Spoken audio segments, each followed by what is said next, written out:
I'm Ben Dosh. I was a full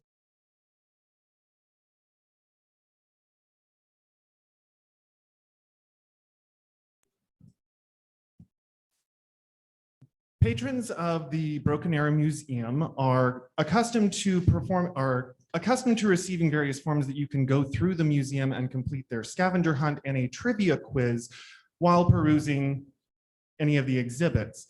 The director of the museum wanted a digital representation of this that was easily customizable, so that way they could add to and take from the questions whenever they had any sort of exhibit in the museum. They purchased a set of 8 Android tablets and then proceeded to look for programmers. We put together our own little team and started to discuss some of the challenges that would be presented with this specific project. For example, obviously we have to have some sort of digital representation of the trivia and scavenger hunt games, but then we also would have to put in some sort of editing function to make sure that any of the patrons couldn't access the editing function. We would also have to look into admin privileges, and we also had to find a way to make any of those changes deployable across all the different devices so that you wouldn't have to go into each individual device and make the same change 8 times. Also, it was specially requested that, or it was especially mentioned that none of the staff at the museum are particularly tech savvy, so it was of highest importance that we made our app very user-friendly. And we'll talk to you a little bit about the ways that we did that. So we started with 3 primary technologies.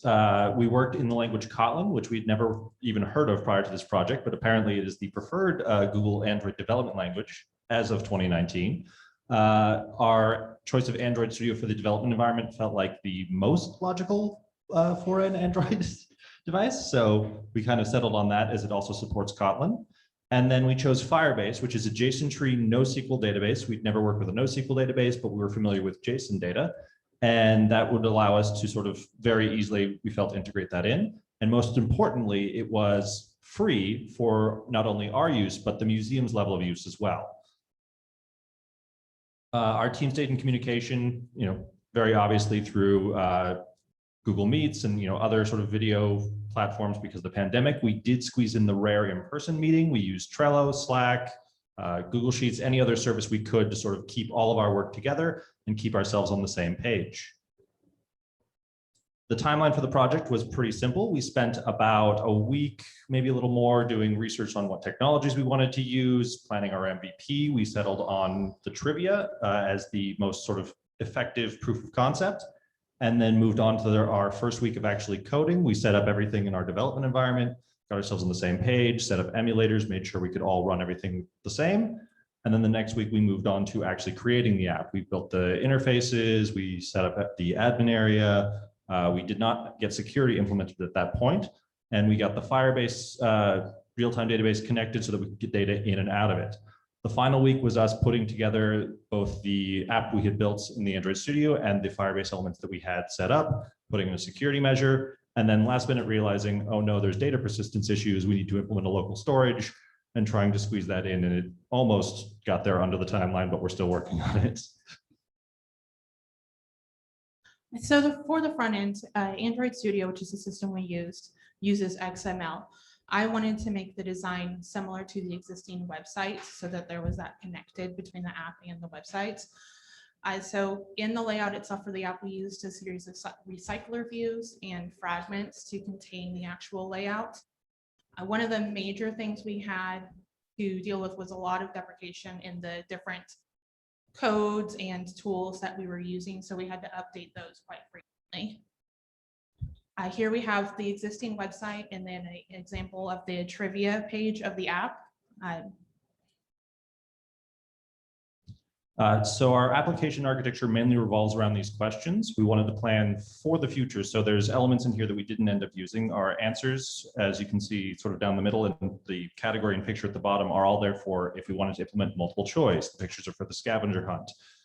Category is an element they have on the trivia that we couldn't figure out how to implement immediately upon our first pass through. And then how these questions move through our architecture is they start in our Firebase cloud storage, and then they move through a view model, because Android uses a model view model architecture, which we had never encountered before and was very fun to work with. Moving through an adapter into the recycler views that display each sort of individual section of our application, showing either the admin area or the trivia to the user. Same thing, data that persists goes back up through that chain, except for individual users' responses are stored in the local storage. So now that we had our database set up, we had to go about creating the admin area. Because we wanted to be user-friendly, we wanted it to be that our museum staff could edit, add, or delete a question directly from the app itself, rather than having to use some external software. Now, we realized quickly that with this, we would have to create some sort of security system in order to make sure that some random museum goer didn't go in and change the questions. You know how teenagers could be. So if we could. And so here we have an example of our admin login page. What happens if they enter an incorrect prompt, and once they've entered the correct password, they get brought in here where they can then pick a question to either edit or delete it, or click a button in order to add another question. And once they would do that button click, it would automatically live update to Firebase, which would then transport back to all of our themes, which brings us back to Ryan. So yes, after we have all these highly customizable questions and a way to edit them, we had to find a way to deploy the same changes from one tablet to all the other tablets. Fortunately, Google had our backs on this one. Firebase, for our purposes and for the purposes of the museum, would be entirely free. It is specifically designed to integrate with Android apps, which was one of the key features that we were looking for. And it came in with built-in API functionality, which made it, not sure what's going on with these mics. Came with built-in API functionality, which made it very handy for us to store our questions and then be able to recall them later. And if we could. So whenever we log in on one of our admin, or on our admin device, it will push whatever changes to the questions that we want up to Firebase. And then whenever the app is loaded on any of the other devices, it will communicate with Firebase to see what questions and pictures are currently stored there and pull those into a usable cache for the app to use while it's running. The difficulty with the images, though, we weren't able to upload images from the app to Firebase, so we had to find another workaround with that. Fortunately, like most Google services, Firebase is set up to be very user-friendly. Anybody who can check their email can use their web interface design. So again, we were able to match that goal of making everything user-friendly for our clients. And speaking of achievements, there is a lot of achievements that come with any project that you aren't expecting to take away from it. And personally, I was thoroughly impressed with Android Studio and its wide array of capabilities. I could easily spend a week just playing with all the different functions on there. I really enjoyed working with the view model architecture. I'd never encountered it before. It was quite interesting. And my love of databases means I have to mention working with a NoSQL database for the first time. It was fabulous. I really enjoyed learning XML. I've played with HTML and CSS before, but XML is vastly different. And I really like the way that it's really organized. Me personally, I've got a lot of takeaway from this. I definitely look forward to playing around with Android apps in the future, but I particularly took interest in the security section, the way that you could encrypt pictures, photos, and passwords. And I definitely look forward into seeing better ways to implement that in the future. And now we have a short video demo for you.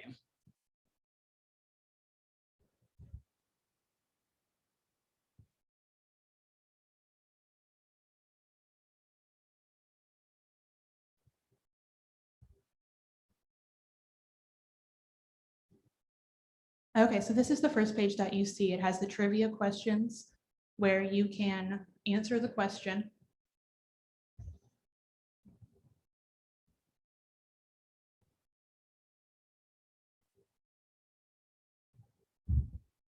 And then it will store that answer.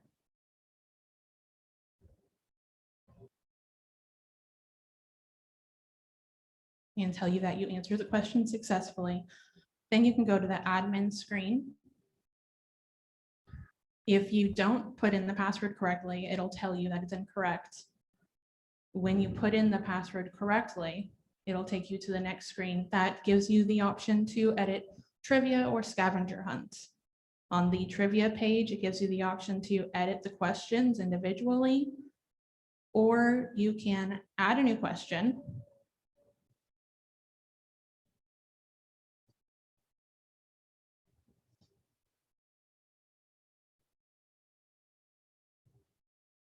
And select the category that it should go into. And then you can also delete those questions.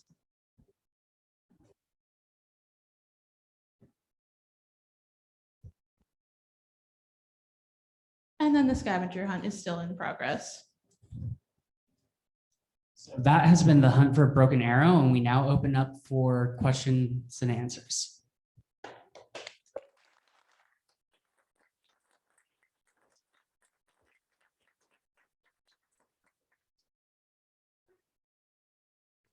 Yes. In the beginning, when you said that some of the data was deprecated and that you had to go, that what did you mean by that? What does that mean? So basically, Android releases a new API version once every 6 or so months. And each time they do, there's a chance for certain functions to change or be dropped altogether. For example, one thing is like, in order to declare a file type, you would say Android name, the file, and then that got changed to being called just class. Next question.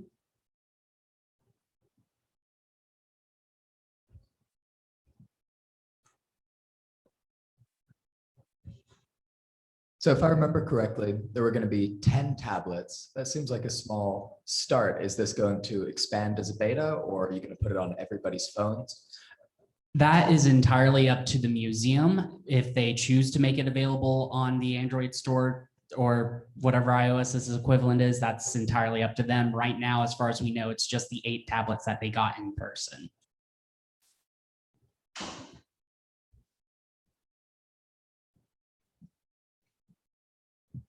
Hi, great job.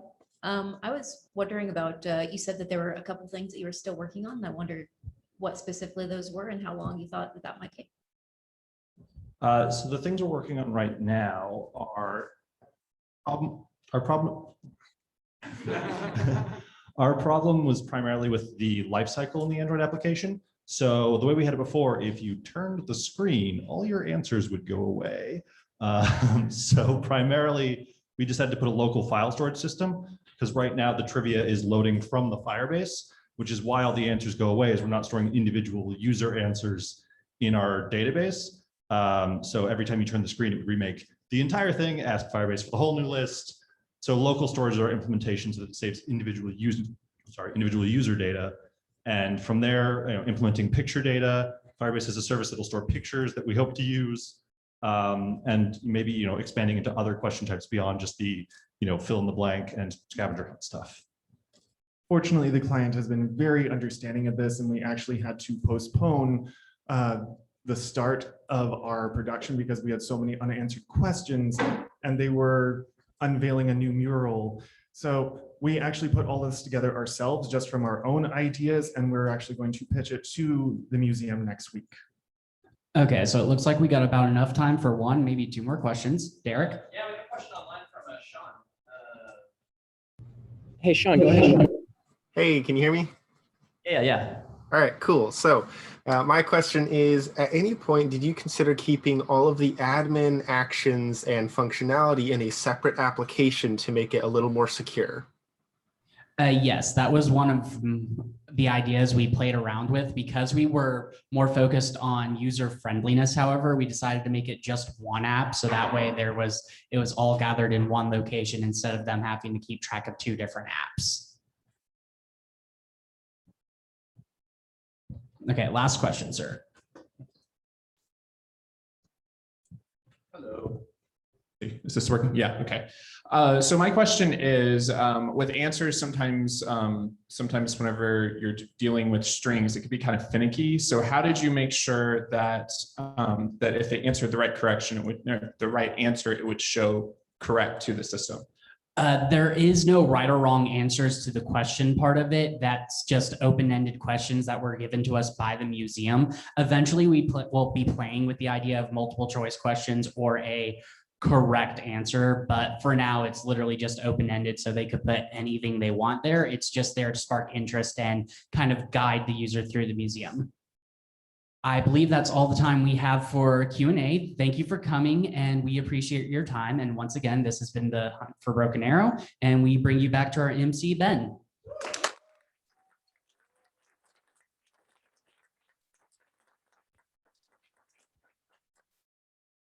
I love the enthusiasm. It's really good.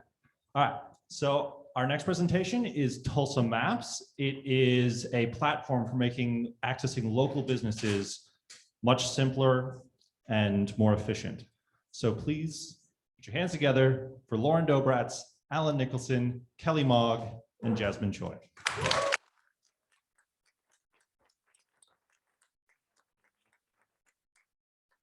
Thank you, Ben. Good morning, and thank you all so much for being here with us today. It's really exciting to be in person. Tulsa Maps is a web mapping platform for locally owned businesses. Supporting local is not exactly a new idea, but with our application, we're aiming to make doing just that a little bit more accessible to the user. In the support local realm, you might be familiar with Keep It Local OK, or Route Tulsa, or most recently launched Black Vibe Tulsa. All of these really information-rich resources do a fantastic job of highlighting and promoting small businesses and owners and events in our community. They do a great job of hyping up what makes Tulsa awesome and Oklahoma awesome. Now, where Tulsa Maps would come into play is as that everyday tool where you can just pull out your phone, do a quick search based on where you are and what you're looking for, and boom, done. My name is Kelly Mogg, and I worked a lot with our database management, Google Places API, and our concept development. I'm very passionate about supporting local no matter where I am in the world. And up until last September, when I decided to call Tulsa home, that was a new place just about every 6 months. And so this application could have been really useful for me in all of those cities. I'm really excited that we got to bring this idea to fruition and present it to you today. Alan? My name is Alan Nicholson. I pretty much focused on the back end of everything. This was fun for me because I've got a background in geography. I really enjoy maps, and this was a fun way to combine coding and maps together. Good morning. My name is Lauren Dobratz. I'm really excited about this project. I think it's a great idea, and I work mostly on the back end.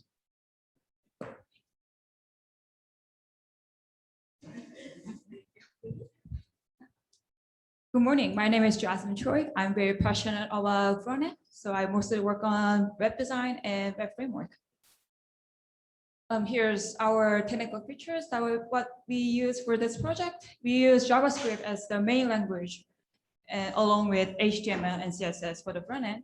And we use Google Maps and Places API, Node.js, Heroku, and Bootstrap Studio, which I will explain further in a second. And we use NoSQL with a MongoDB Atlas and MongoDB Realm. Here's our visual overview of our website. So when the user search the place with a certain keyword or the name, it will go through the Node.js platform, which is the open resource environment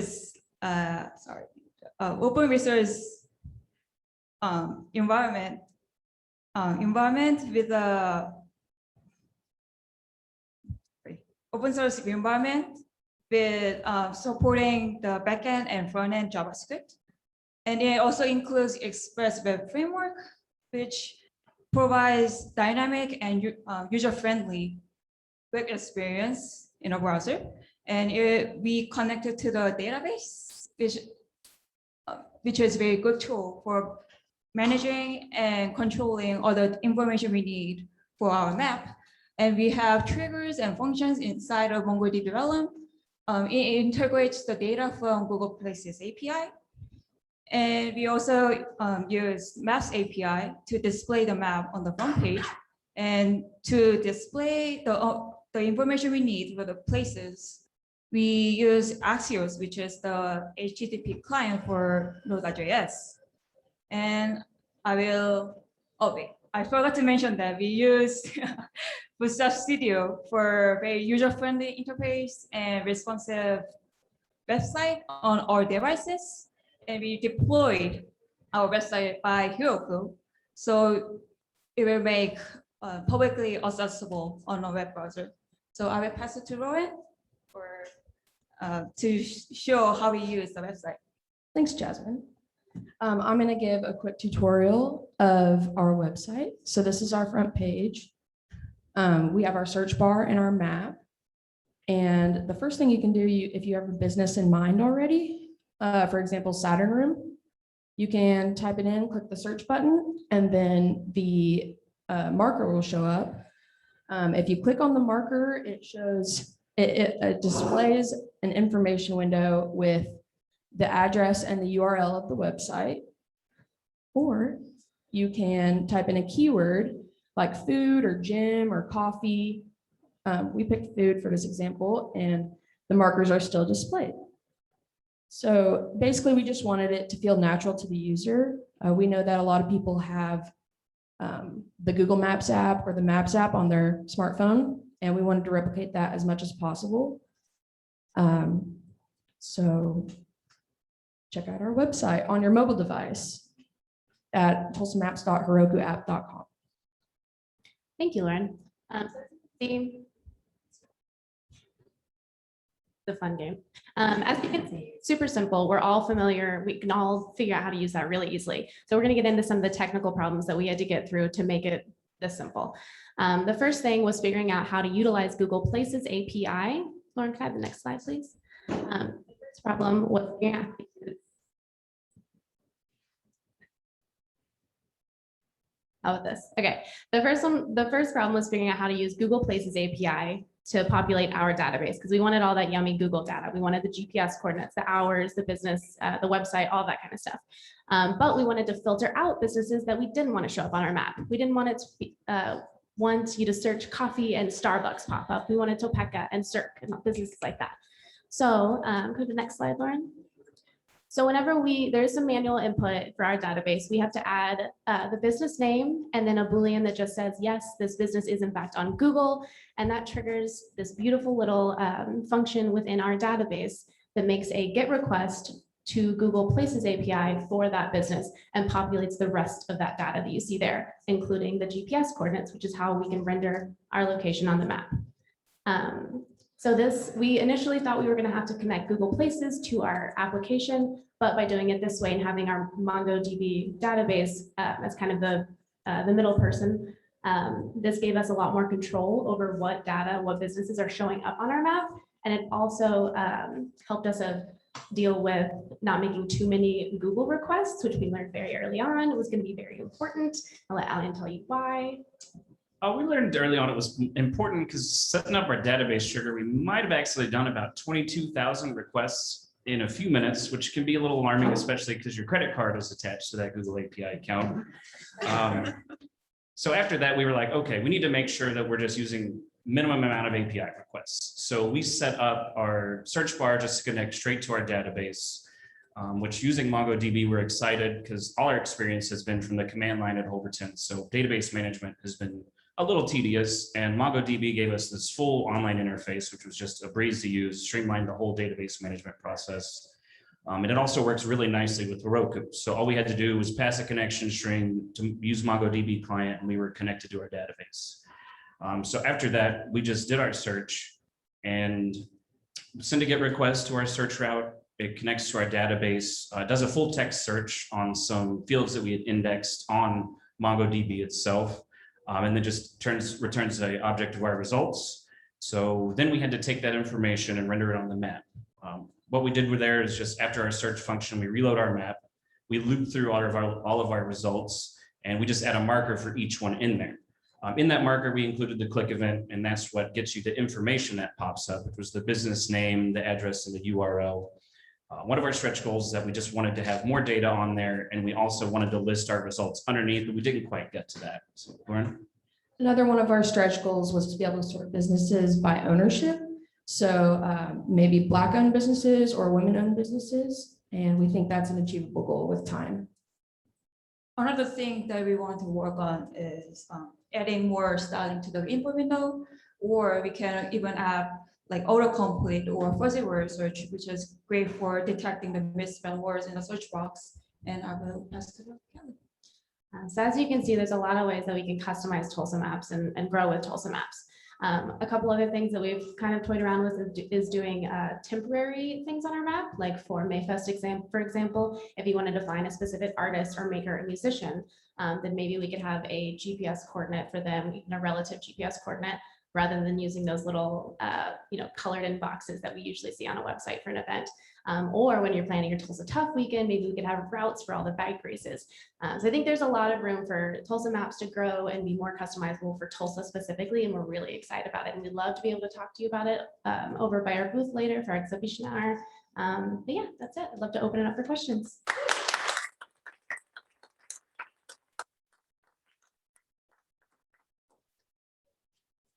Yes. You all have an open source API. So the question was, we have an open source API? Oh, we don't. We kind of looked into it. I know there's open maps. The issue is that if we wanted to use the Google Place info, you can only display that on the Google Maps API. So ideally, we would have had time to fill our own database up and get all that information ourselves and not have to use Google, but we just weren't in a place where we could do that this time. So.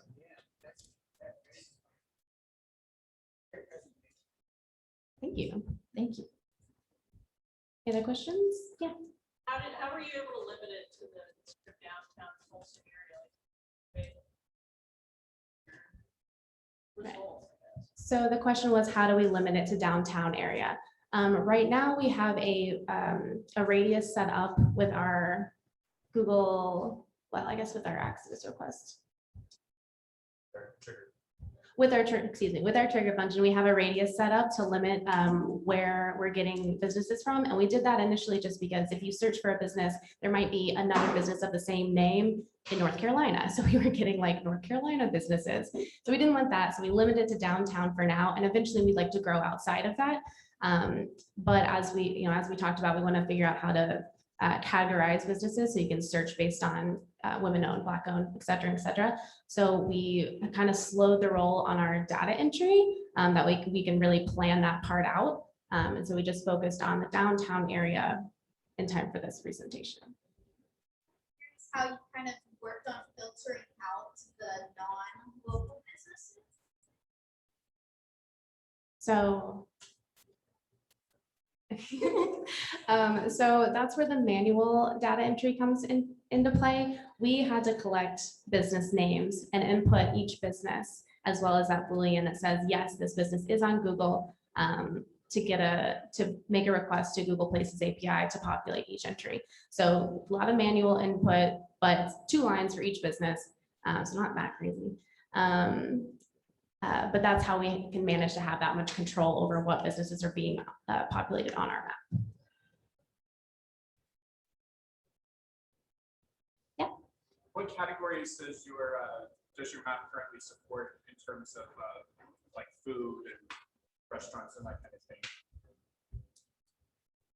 Right now, it's kind of limited to what the Google Places API has already tagged it. So coffee. If you search coffee, you'll get anything with the title, the word in the coffee, and then also if it has the type listed on Google Maps as coffee. So it kind of just depends from place to place. That's something where, again, we wanted to go in and add more keywords so that it was just easier to find what you wanted. How do you keep your data and help you updated from Google Places? So Google Places apps data, how does data? Well, Google Places API has some weird limits on what you can do. So their latitude and longitude, you're only allowed to store it for 30 days at a time. So we haven't done it yet. Another stretch goal was to set up a trigger on MongoDB where every 30 days, we're going to make a new pull request for those. That way, if there is any updated information, it'll pull it then. Because of our first incident with making too many requests, though, we decided to stave that off for a little bit. Great. I have a question for Jasmine. Were there any places where you diverged from the bootstrap style, or were there any challenges involved in integrating the Google Maps API to the front end? The Express Web framework was very useful to integrate all the resources together with the Bootstrap Studio, and then and the Bootstrap Studio is very good tool for having the visual guide for integrating the CSS and then HTML together. And I think it was very interesting to see how to work with the web framework in Node.js. All right, we've got time for one more question.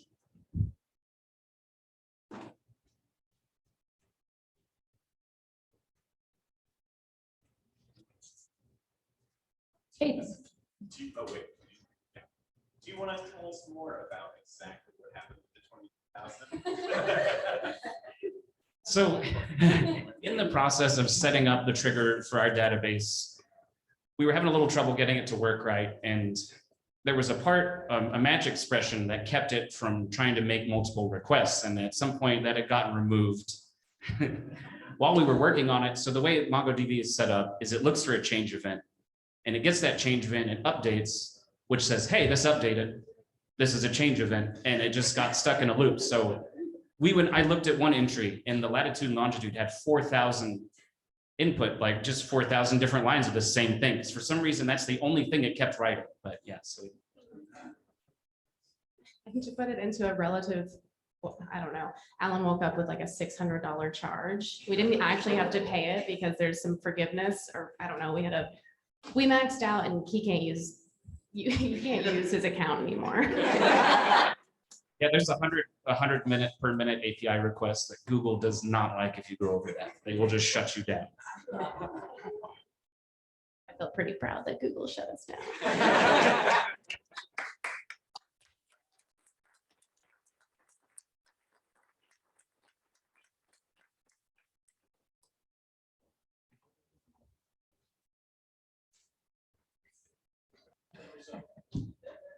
Thank you so much, Tulsa Maps.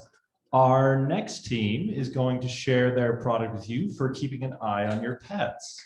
So Justin Thurman, Sang Nguyen, and Bree Rickner, take it away. All right. Hello, everyone. Thanks for coming today for C13's and the Foundation's demo day. So good news and bad news for my classmates. We're only halfway there. And what I like to do is I like to take really ridiculous ideas and see how far we can go with. Can get that slide? Yeah. So our project is Fuzz Feeds. It's an IoT integration system for your pets. And this is the Fuzz Feeds team. My name's Sang. I'm the backend developer. Justin Thurman, hardware. And I am Bree Rickner. I was the front end developer and a little bit of sysadmin and DevOps.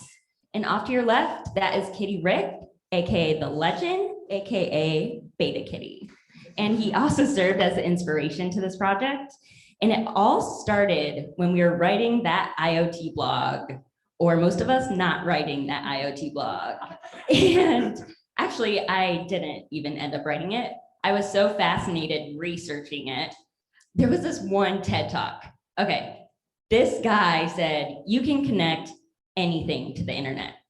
And so, yeah, I heard that he said I could connect my cat to the internet. So, of course, yeah, I'm gonna go find people who are gonna make it happen, Sang, and of course, my hardware king, Justin. So basically, the only thing that you need to connect things to the internet is a microcontroller-based circuit system. And basically, Justin and Sang are going to talk about our project goals. Yep, so our project goals, really high level, is to build a GPS device that collects raw data or coordinates and program that device to send the data in a formatted way to the cloud so it can store it, so we can analyze that data when it matches specific like locations, and then trigger an action when it matches that event. And on the development process, we had to work with hardware, which we used the Raspberry Pi Zero, and the Adafruit Mini GPS. And on the back end, we use Raspberry Pi operating system, Python, C++, and ThinkSpeak. And for the front end, we use JavaScript, HTML, CSS, PHP, and of course, Twitter. And I'll let Justin talk about the hardware. Okay, so the hardware is to be on the right. One on the top is the. Sorry. Okay, they're both the same basically. One is the one on the bottom is a Pi. The one on the top is an actual microcontroller. They both have a GPS unit and they both have a power supply. They both collect the GPS. Why is this? This is fun. Okay, so basically they both do the same thing. The GPS receiver gets the GPS data. The controller or Pi takes the data we need and sends it where we need it. And Yep, so here on the back end, you can see on the left, it's the raw data is on the left. It's just a bunch of GPS data that's doesn't make any sense if you don't know what you're looking at. And then on the right is when we run our Python code, we pull the coordinates that we want, like the latitude and longitude, and the status. And so once we see this output on the screen, we know that it's correctly working and getting the data that we want and sending it to our API, which is ThinkSpeak. And this is our core function that stores the latitude and temp and the longitude in temp1. And of course, we need to round it to 4 decimal places or else it's not very uniform. And so we send the latitude to field 1 in the ThinkSpeak API and then longitude to field 2. And then we print the output on the bottom to make sure that it's working. And this is us checking to see if the data is stored on the cloud correctly. So the latitude is being stored in field 1, the longitude is being stored in field 2. And so that's a success. So I'll let Bree talk about the front end. Okay, sorry. The front end, I originally planned on making the web framework completely serverless because config files are the enemy. But that actually didn't end up happening. We did end up hosting on Bluehost, and luckily I had a domain on there, thanks to AutoPay, that I still had accessible. So I had to actually go in and change the primary domain to our fuzzbeats.tech. And I changed our SSL certificate so we are secured. And I made us a landing page that is scalable because that is the biggest thing in IoT, because there are so many use cases that you can do and you need somewhere to store it. So of course we have a scalable site and we're gonna give you a live demo right now of what our IoT device does. Okay, so first we can remote into our Raspberry Pi through VNC, and it's a whole operating system that just fits on a very small microcontroller. And then we can open up the terminal, and here we're just checking to see if our program's in there, and then we're gonna go into that directory, check to see if our the scripts are in there, and then run the script, which is Python connections, or just connections. And so this loads our program, and then we can see that the output is correct and it's working. After this, we let it run for a while, and then we'll go to the ThinkSpeak API where our data is being stored, make sure that it's updating correctly, and it is updating in real time. And then we'll see if that event is triggered. We just refresh this page and it ran. And then we'll go and see what Kitty Rick has said on Twitter. So looks like Kitty Rick made a tweet. He said, "I love sitting on Derek Webb's desk on campus. Hashtag catalog, hashtag cat person." And then we can see it's being sent from ThinkSpeak at the bottom. Okay, oh, that was not it, y'all. Kitty has been busy. So let's check out some other tweets that he did. We set up a condition so when the GPS was off and not collecting data, it would send a tweet, but only on the first instance. We didn't want to bore everyone with the same tweet. So when the data was not being sent, it says, I'm destroying this stupid GPS module and going off the grid for a while. And hashtag IoT Kitty, which means it came from him, legit. And we had him set up back there in the nap pod. And that's when he tweeted, that big lunch is making me tired. I'll be in the nap pod dreaming about catching that bird. Hashtag IoT Kitty, hashtag nap time. And of course, he was definitely checking us out during our demo day presentations and back there in the bookshelf, just hanging out on the bookshelf. These demo days presentations are amazing. Great job, everyone. Come say bye. Hashtag IoT Kitty. Okay, so like I said earlier, both devices that you saw are very similar, but they're also very, very different. The Pi comes with a lot of things that help you automatically connect, the VNC, stuff like that. The microcontroller one, on the other hand, everything was brand new, from connecting to it and talking to it and getting it to communicate with the GPS chip and then getting both of them to talk and then deliver the information where we wanted it. That was all brand new, and as you can tell, took up a pretty good chunk of time. But okay, I think that was it, right? The rest of it just started to fall into place after that. Oh, okay, sorry. But working with that definitely helped cement my interest in this, the microcontroller, and how many things you can connect to it and what you can do with it.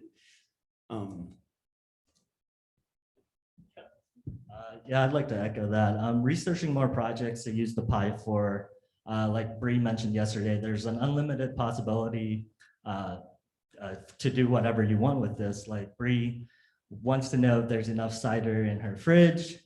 So on her way home, she can pick up some more. So you can definitely add a camera to something like this, stick it in your fridge, and then just pull it up and check your fridge if you still have cider or not. So you don't have to make 2 trips. What about you, Bree? I mean, I have an endless amount of ideas. I'm serious, but I think that it is going to be more related towards AR, VR, because the front end development I found out through this project wasn't for me. I don't think it should take that long to move a picture right. So I think the AR, VR route in IoT is going to be the next thing. If it's not a thing now, it's going to be a thing. All right, and that takes us to our Q&A.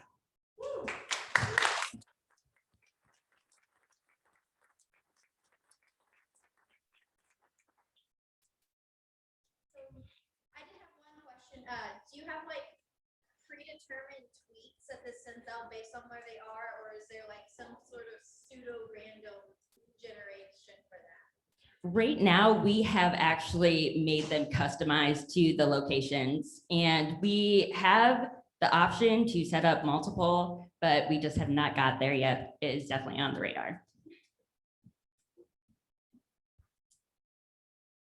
Is your tracking precise enough to see if an animal's maybe being abused, like if they're on a short chain and only moving within a 6-foot diameter or outside their supervisor?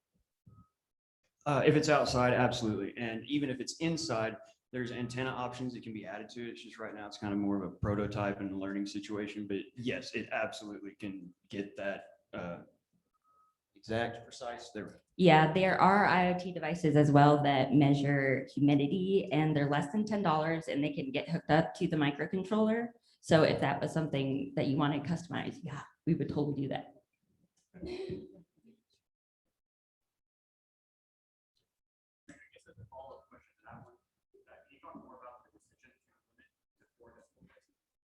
Okay, the question was, why did we decide to limit it to 4 decimal places? For that, we weren't really comfortable, or not comfortable, but we didn't know too much about GPS data. And we saw that certain strings, and depending on where we were, the numbers were different sizes. And so we wanted to kind of just pull, it wasn't really exact, but we just wanted to pull a kind of uniform format, so it's easier for us to read and easier for, just us to read pretty much. Yep, Grace. Did you work with, or did you address any of the security issues involved with IoT or with using live location data? Yes, we did. All of our security is in the fact that only 60 people know of our device.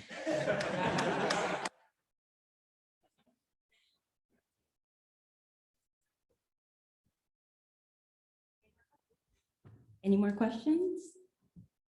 All right, thank you so much, y'all. Yep, thank you.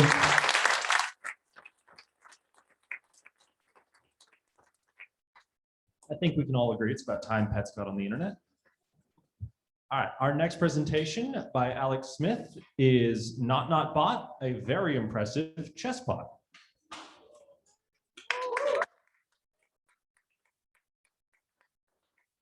Hi, my name is Alex Smith. I have a lot of interest in AI, algorithms, chess. So I wanted to do something that would include all of these things. So I made a bot that plays chess on the Lichess website using their API. So what does that mean? It is a competent move generating function with a given board. We set up a special Lichess bot account that can take advantage of their API and play those games. So we have a system to accept incoming challenges and make moves in response to their moves. So to do that, we're going to be talking a lot about its brain, and it starts with the board evaluation function. So if you ever played chess before, you know that a lot of their pieces have a traditional value. Pawns are 1 point, knights and bishops are 3, rooks are 5, queens are 9. So we can just count up all those pieces, and we count the black pieces as with a negative score, and we can look at a position and we can tell who's sort of winning. And so what that looks like is something like on the left there, you'll see a completely even board state, so its evaluation is 0. But on the right, the knight is missing for white, so it is evaluated at -3. And so how do we use this to build an AI? So we're going to be using a mini-max algorithm. And to understand how it works, we're going to play a very silly game. So if we were playing a game and I wanted to get the highest number possible and you wanted the lowest, and we would start by picking various paths down this tree. Well, how do we do that? It's easier to start from the bottom up. So it would be, I'm picking the highest, you're picking the lowest, and then I'm picking the highest here. So between -8 and -1, I would pick -1 and 14 and 7 and 11. And then on the various next layer, you would be picking the lowest. So you'd pick -1 and 4, and we can fill in that tree and it'll look like this. This we can use to evaluate what the value at that position is by looking at the various going down the tree. And we can imagine this as a chessboard using our evaluation function that we wrote. And we can imagine these different trees are the different turns you can make. So I play a move and you respond to that move. And that here's what that looks like. It's a very simple recursive function that you stop when you reach a certain depth. You pass the board state and the depth you want to search. And then you search through all of the legal moves that you can make, and you push the move onto the board. You run the evaluation function, or you run the same recursive function on it, the -1 depth. You keep track of the highest or the lowest, and then that pop just removes it, so you can work your way back up the tree whenever you're done. But it's very slow. You can imagine there are 20 opening moves. Your opponent can make 20 different moves. So we can imagine this tree with 20 different lines on it. So we need a way to make it faster. And what we can do is something called alpha beta pruning. As an example, if we look at this 4 here, we don't actually need to see what is in that node.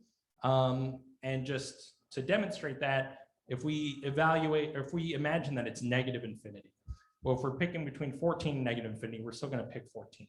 But if it was positive infinity, we would pick that and then compare -1 to positive infinity, but we want the lowest. So we would still pick -1.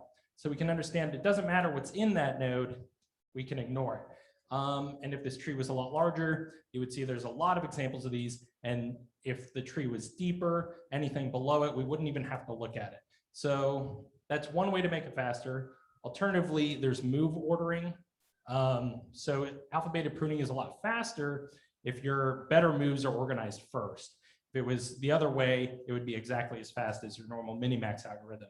And we can make predictions on what moves are going to be better. So things like captures, especially with lower pieces taking higher pieces, or pawn promotions. So we just order those into a more appropriate order. And then to demonstrate what that does, if we look at this top board, this is what it is evaluating on, and then it predicts bishop to a7 there. So all these functions will find the same move, but how fast do they do it? So the regular minimax algorithm takes about 2.72 seconds up to a certain depth. If we include alpha beta pruning, it gets reduced to 0.11 seconds. And then if we include the move ordering, 0.08, which isn't as significant as a jump, but it's about 25% faster. And so to make it even better, openings, we have to address those. Chess bots are notoriously very bad at openings because they can't see far enough into the future. The board looks mostly the same. So a lot of chess AIs, they'll implement opening books, which are predetermined moves. We wanted to kind of avoid that, help it kind of have a brain. So we have a bit of a heat map that just encourages it to put its pieces on better squares. Those heat maps look something like this. If you played chess before, it'll look pretty standard, like you want knights towards the center of the board, pawns really good when they move to the end so they can get closer to promoting, things like that. And then end games. If you look at an example like this, if you played chess before, even as a beginner, it's relatively simple to find the checkmating pattern. But the bot, again, it can't look very far into the future. So it needed a way to be encouraged to push the enemy king to the edge of the board and move its king closer to help secure checkmate. How was this made? It was written in Python using the chess library, so I didn't have to write my own whole chessboard because that's a whole project in and of itself. And then we use a Google Cloud server to run the program to have just updated versions of Python. It's more safe and secure, and we could run it anywhere. Some of the issues is the lead chess integration was a little bit finicky. We spent most of the time on the actual algorithm, but it does play. And very rarely, about 1 in 50 times or so, the connection will be dropped and has to be restarted. But that's very rare. And then sometimes the AI still feels a little bit off, but that it mostly plays a little bit human-like. Some of the challenges was setting up the API. We had a little bit of trouble implementing the alpha beta pruning, but everything was just how much time we had was how much smarter we could make the bot. So given more time, it could have been more functions and things like that to make it better. In about 2 weeks of development time, mostly that first week was setting up the API, writing the basic minimax algorithm, and playing around with alpha beta pruning. The second week was fully fleshing out the rest of the brain of the thing, the move ordering, openings, end games, all that stuff. And that's about it. I would like to do a demonstration of the bot. If I've got a minute here, I believe I have a volunteer to help play my bot. If we go to Lead Chess,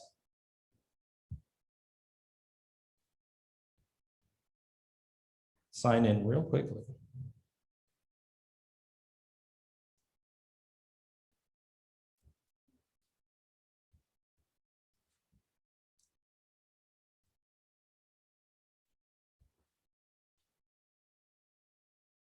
Doing this one-handed. We can play with a friend. We will play as white. We can search for it. It's on here as not bot. And we can see that it has accepted. Would you like to play my bot, please? And we can watch this game. And while we're doing that, I can take questions from the audience. Yes, over here. This looks really impressive, but I was wondering if there's any way to judge the efficiency or how good a player your opponents? Yeah, so there is, in chess, there is a rating system. This doesn't really have a rating. I can really only estimate myself how good the bot is.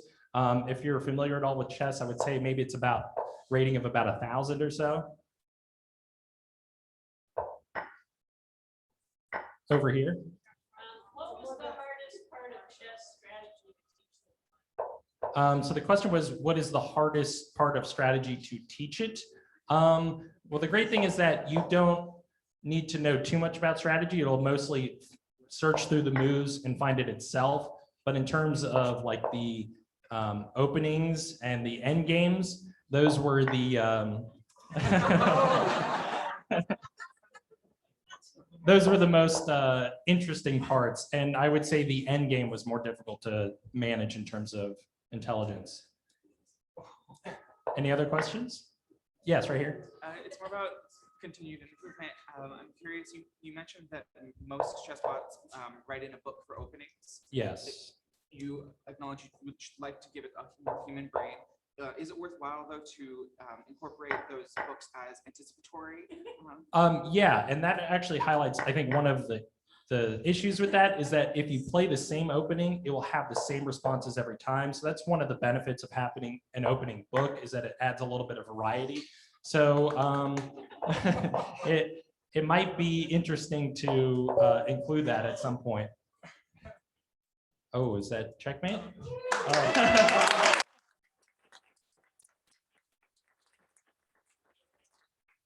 Yeah, the question right here. Is there like an easy version where like machine will like really make mistakes?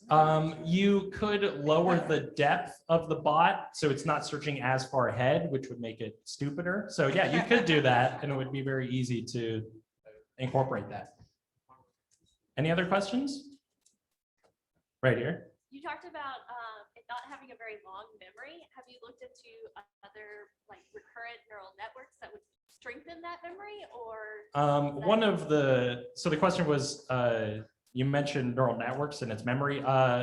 One of the shooting for the moon sort of stretch goals was trying to implement something like a neural network, but I wanted to keep it very just a basic algorithm that I could toy with right now. That's something I'm very interested and want to do in the future, but for now it doesn't have anything like that. Any other questions? Oh, I have one in the back over here. As someone who just got crushed by the bot, what's the rating? Yeah, I answered that earlier about the rating. I would estimate it's rated about 1,000 or so. That's only my personal guess. But if any of you would like to play against the bot during the exhibition hour, we will have it set up in the booth. But thank you all for your time.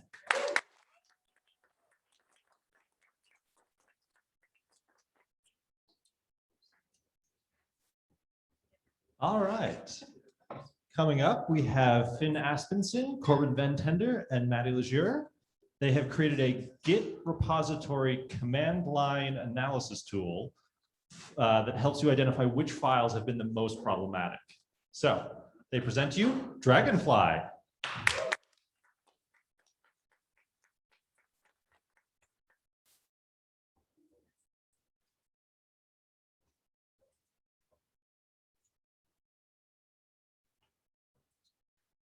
Good morning, everybody. Thank you so much for being here today. My name is Maddie Lejeune, and I worked mostly on the core functionality, the analysis algorithm of our program, and I also finished up our pip packaging. Hello, everyone. My name is Finn Aspenson. I was responsible for creating a command line interface as well as making it easy to build on. And I also got Dragonfly ready to be pip packaged. Hello, my name is Corbin Van Deventer. I was in charge of JSON serialization and maintaining a suitable development environment. The inspiration behind Dragonfly came from a conversation that I had with my husband, who is a longtime developer. We were discussing the availability and limitations of code maturity tools that are available. And so out of that was born Dragonfly. And Dragonfly does bug analysis on Git repositories. Basically, it uses a library called Git Python to extract data from your local Git repository, and it looks at commit messages and compares them to a list of keywords that we created to see if it's associated, the commit message is associated with the bug fix. And if it is, then it logs that data into a Python dictionary. So after we decided that it was going to be a bug analysis tool that would target bugs, we decided to call it Dragonfly because Dragonflies are some of the most accurate hunters in the animal kingdom. They have a success rate of 95 to 98% while they're hunting, and their prey is bugs. Thank you. So, so as I said, it's a code maturity tool that can be useful for many things. It can definitely be helpful for targeting code refactorings. So you can see which files have been the most problematic and potentially want to refactor that code.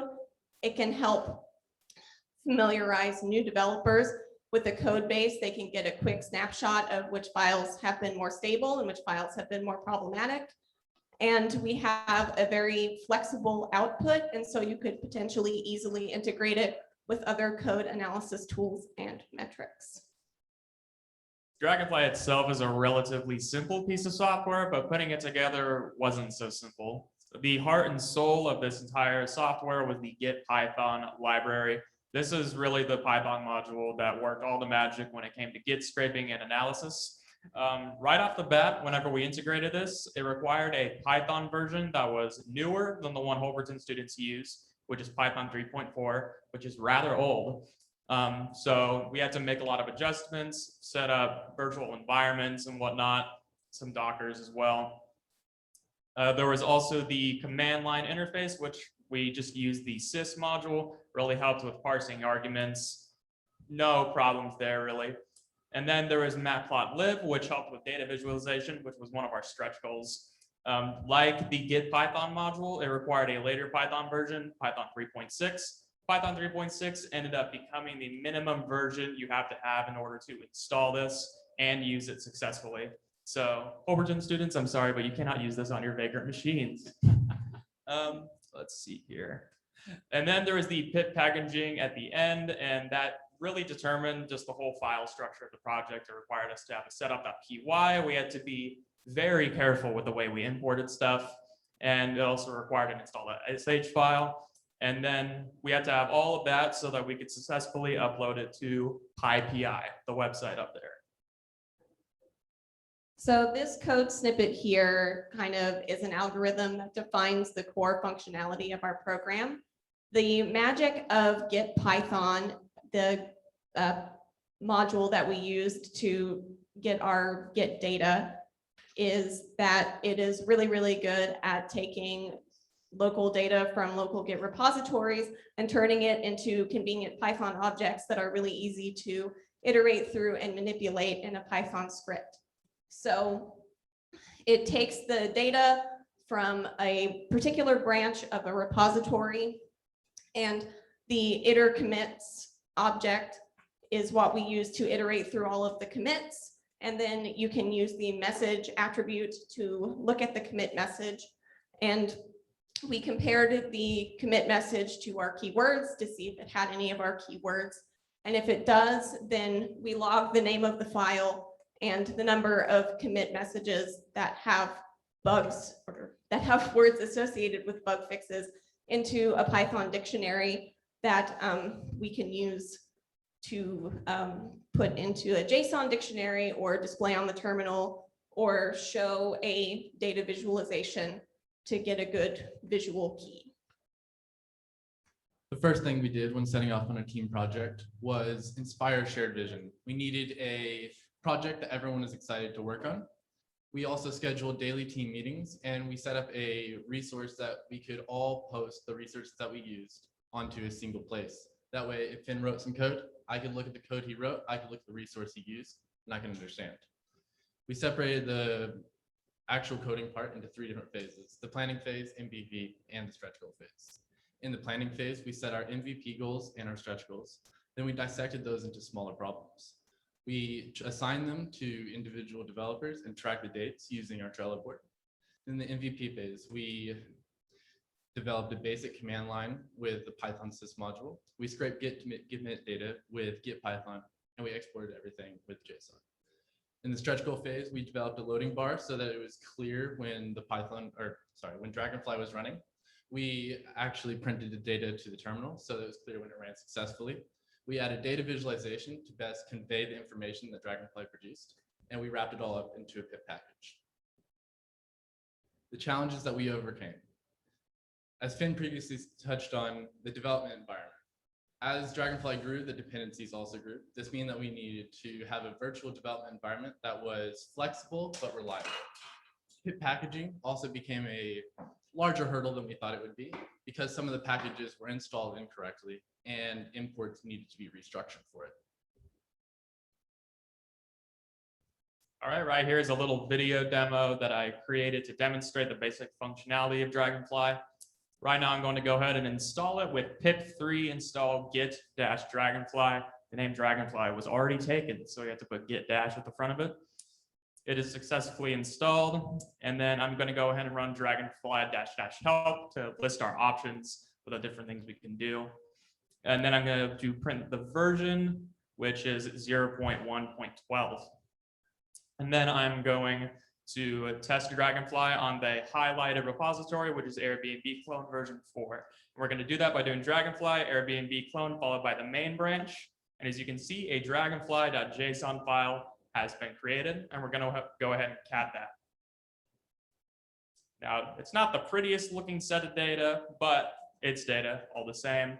And in order to make it look a little prettier, rather than generating a JSON file, we are going to add the -- terminal option to where it prints it all to the standard output very nicely. And as you can see, you have the path file names along with a number. That number is the number of commits that file had that has any of our keywords in there, those being bug fix or issue. I'm going to go ahead and do it again, but on a different branch, which is JAS. The data is a little different. That's because it's on a different branch, and different branches can have different commits. And then I'm going to do it again on the main branch, but instead of doing a -- terminal, I'm going to do -- chart to generate a PNG to help visualize the data. And as you can see, it landed right there. It's called piechart.png. I'm going to scroll over and then open up the file, and it's going to give us a nice little colored pie chart. These are not raw numbers. They are just the percentage of commits that those files have with any of the keywords in there. Then I'm going to go ahead and clear. Should you pass in a repository that doesn't exist, don't worry, you'll just get a little oopsie daisies message. Like so. The same will happen if you happen to pass in a branch that doesn't exist. Right here, it says, oops, you passed a branch that doesn't exist. Yep, there it is. And then to close off this demo is a fun little Easter egg I put in to where if you do -- noises, you get. So the interests that we took away from this project include, but are not limited to, the Docker and the portability that it provides, data visualization, and finding the best way to relay information. The inner workings of Git, not necessarily from version control, but from within the code. Creating command line applications, specifically with Python and the sys module, and then application packaging using pip. Thank you all so much for your time. And now we will open the floor for Q&A.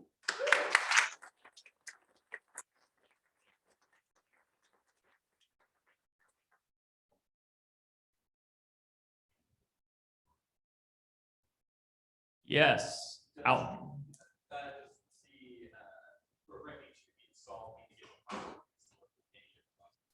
It will work with any Git repository. You can install it anywhere on the command line, and you can use it with any repository wherever.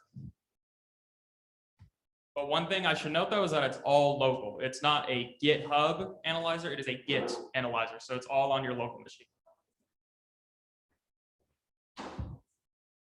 Grace.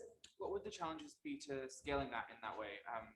Not necessarily with the GitHub tool, but with a systematic approach or recursive version of this? I think that because it is a local, it's working on local data, it should scale pretty well to a repository of any size. Python is really good at looking at strings and parsing strings and comparing strings. And so Python is actually a really powerful tool for analyzing all this local data. And even if the repository is humongous, I anticipate that the current structure that we have should be able to handle it. Yes. So tell me about, for example, I'm in senior housing. There's tons of ways to analyze data. Does it have a time, like, say, visit?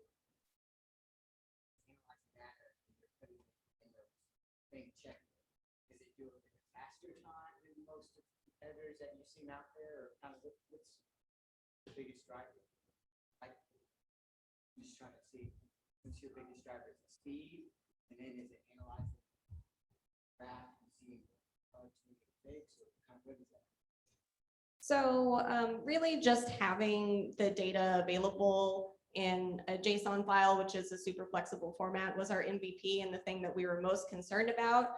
Obviously, it does take a couple seconds to run, which a lot of command line applications are a little bit peppier than that, but that's why we put in a loading bar, so it would be obvious to the user that it's just going to take a couple seconds to run.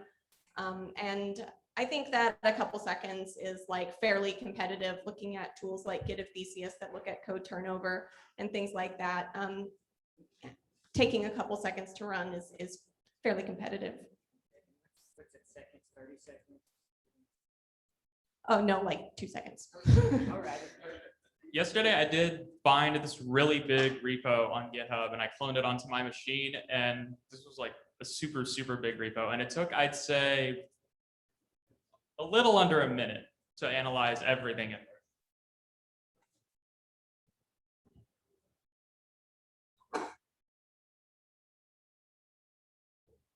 All right.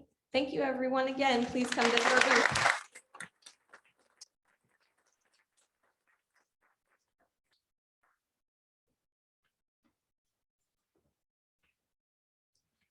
Thank you, guys. Our next presenter will be coming in remotely.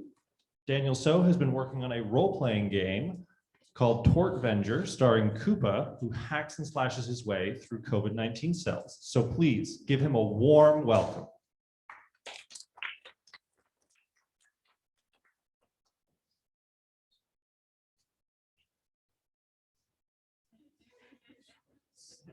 We'll find him soon.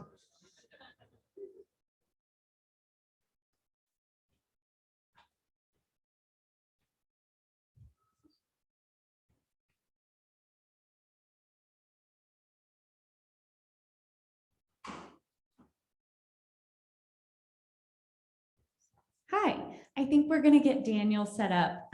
Daniel, are you all right?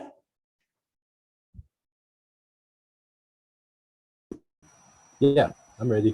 Can you guys hear me? Okay. Yes.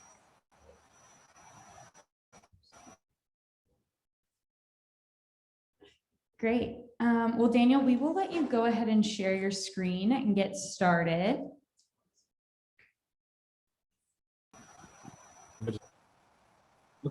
Okay. No problem.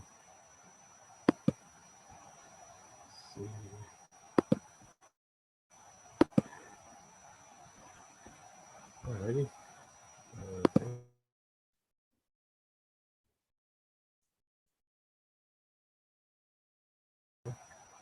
All right. Oh, yeah, it's still lagging here. Hold on. Okay. Oh, oops. That's not this one. The joys of remote work.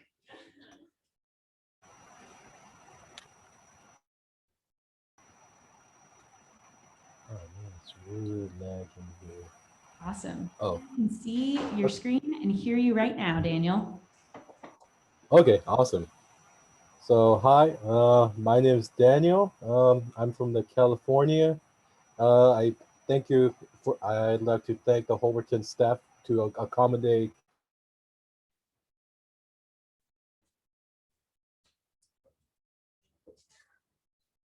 the remote. This my portfolio project I'm working on was Tortvenger, Attack of COVID. It is a 2D platform action RPG where you get to play a character named Koopa, the tortoise with the swords. And he has to through his COVID cells. Okay, let's get started. So this is a title screen from the main menu. Let's see. So the team member, for this project, I've been working on this solo. For the purpose of this project, I mostly focus on like a more of a battle design, more character, and giving them a unique gameplay. And then I also designed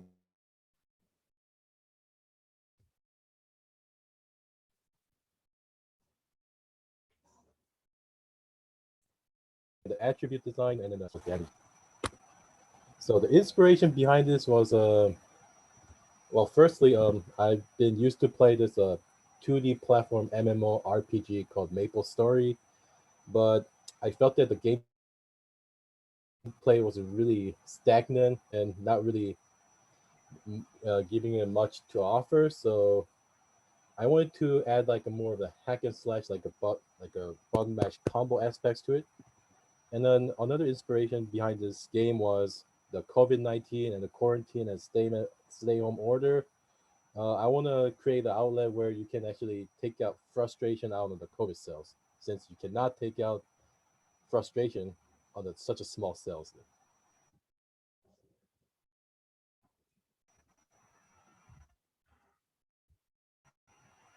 Uh, you basically initialize all the game objects, such as your character, the game obstacles, and the platforms, and etc. And within a while loop, it consists of four routines. One is first is an event routine, which checks for the the program checks for the key presses, such as whether the user pressed the D buttons. You go to the object routine where you perform like a movement of the character and manipulating coordinates where the characters are located, and doing all the calculation of the velocity and the gravity. And after those are done in the object routine, it goes to draw on the screen routine where you actually get to show all the objects that has been moved, and then you actually get to display on that screen. And during the timer tick routine, where you refresh the whole screen by calling a display dot flip, and then you actually tick the timer with the rate of the frames per second, which is about in this case I set about 60 hertz, which is about 16 milliseconds. So this is the example of how the the title menus are initialized. And this is the main loop code. So basically, in the main file, it just consists of initializing the game object, and you just calling to run the game.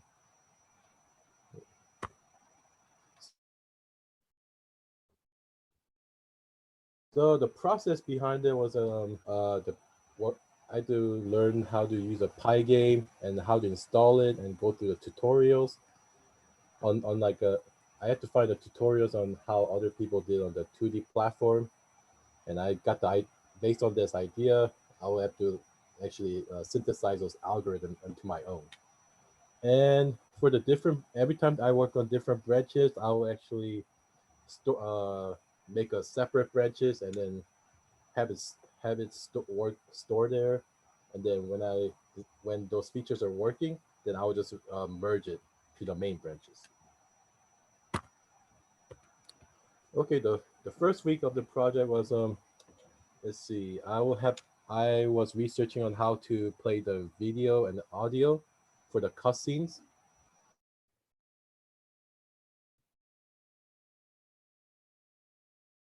And I was working on code cells. And the second week I worked on so the second week I designed a Gooster character, and then I added its unique gameplay, such as throwing of projectiles. And then I actually did the attribute design and in order to give an attribute to like a character, and design the damage formula based on those attributes, such as strength, attack, defense, and dexterity. And I've also designed the HP and key meter design on the top left corner. And from the third week from on, still on the character menu design, and attempt to expand the stage and stage scrolling, but that did not go well. So yeah. Challenges I have to overcome was that one of them was the obvious technical challenges. The main technical challenge was collision detection, and let's see, the another challenge was that try to release the game on like a different platform such as Windows, Mac, and the Linux. So far, I was able to release the Windows and the Linux, but the Windows was a troubling one because it just won't read the directories properly. So I have to uninstall Microsoft store version of the Python and then get the actual original one from the website. And the non-technical challenge was that trying to find the loyalty-free music. And fortunately, though, I asked the content creator of that music and asked for permission. Fortunately, he granted the permission, so that was actually a huge relief on that part. And the technical interest behind this project was definitely kinematics and dealing with the 2D vector physics that actually counts for that actually takes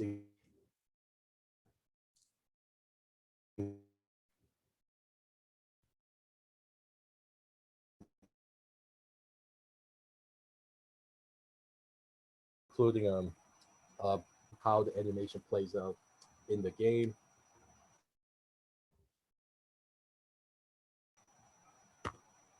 And I will actually like to present the YouTube video demo. So let's see. I'm gonna stop the screen share and then switch over to the YouTube video.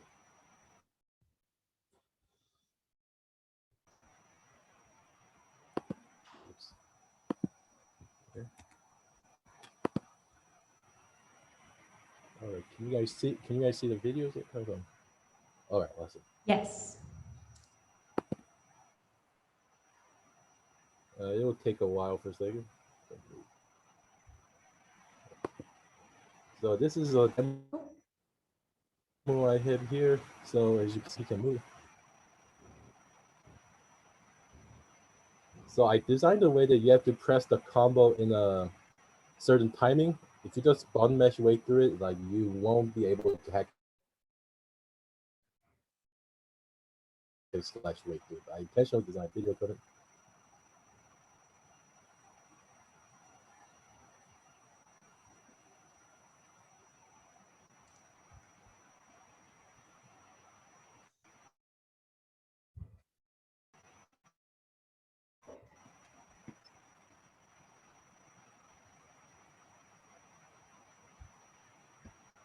Okay.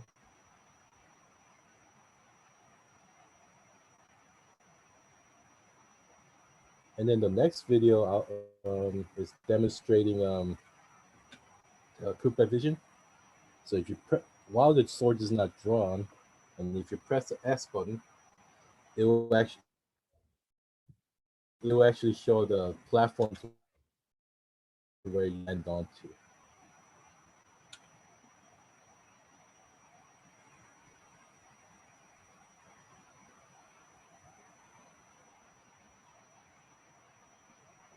And then the next video is actually demonstrating booster in action. And the next video is actually demonstrating the booster in action. He's a long-range specialist. He utilizes a envelope kunai as a regular tech. Every three combo he hits, he will actually gain like a package meter, which actually consumes a package meter.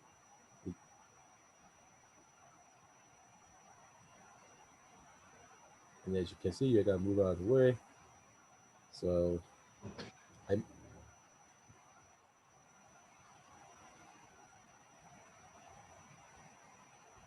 okay.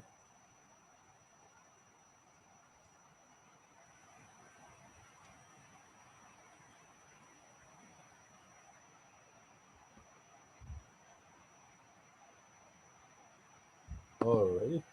Oh, so let's see. I will go ahead and stop the video. How do I actually stop this? Oh, stop share. Okay. All right. Awesome. Thank you so much for tuning in. And any questions? Oh, turn up the video and see. Oh, okay. I see. Whoops. Daniel, thank you. At some point, I may have you turn your camera off because we're having a couple of connectivity issues and we think that might help with your Wi-Fi so that we can hear you. But Okay. Daniel is certainly still there. Does anyone have questions for Daniel? I'm going to help him facilitate Q&A. Yeah, Carlos. What would you say was the most difficult part about designing the 2D platformer? Oh, the most difficult part was that actually the most difficult was the combo mechanism where you press the A all the time. Yeah, the combo mechanism was the hardest part, and then sometimes like what would happen is that like the combo won't line up with the each different frames of it. Thank you. Oh, sorry. Hey Daniel, it's Aiden. So I actually had a question about the movement your AI generates. Is it basically random for each cell, or are they designed to move towards your player? Oh, I see. So I designed a way that let's see, I actually designed a way code is generated on like all these like different platforms I put out, and then they'll actually move within the range of those platforms. Yeah. So for example, like I have a platform on like, you know, so I'll have like one platform, and then I'll actually generate COVID throughout the different platforms shows, and then it'll actually generate like maybe 3 or 4 COVID cells, and then put them on to that platform, and it will just go move like left and right, back and forth with the varying different speeds. Yeah. Okay, so my question's more about the visuals. Did you use like open source visuals, or did you create them yourselves? Because one issue that I saw was that especially with the characters in the background, they were kind of blending together, so it was hard to see where your actual character was. Oh, I see. Let's see. I used let's see I actually used the phone app to actually do the photoshopping, photo editing, and then I also used the cartoon face app on the Android to give that cartoony texture they used to. Hi, Daniel. I have a question. This is Kristen on Zoom. My question is about, you mentioned horizontal scroll, and I thought that was so interesting because your game is currently on like the single level. You mentioned that it was kind of difficult. Can you explain one challenge you're up against right now that you're working through?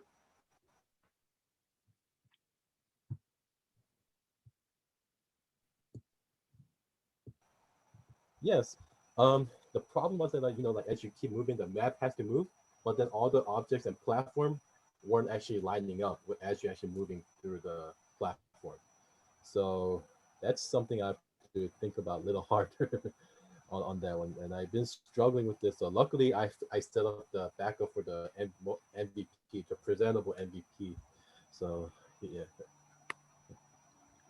Great. Good luck on that. Thank you.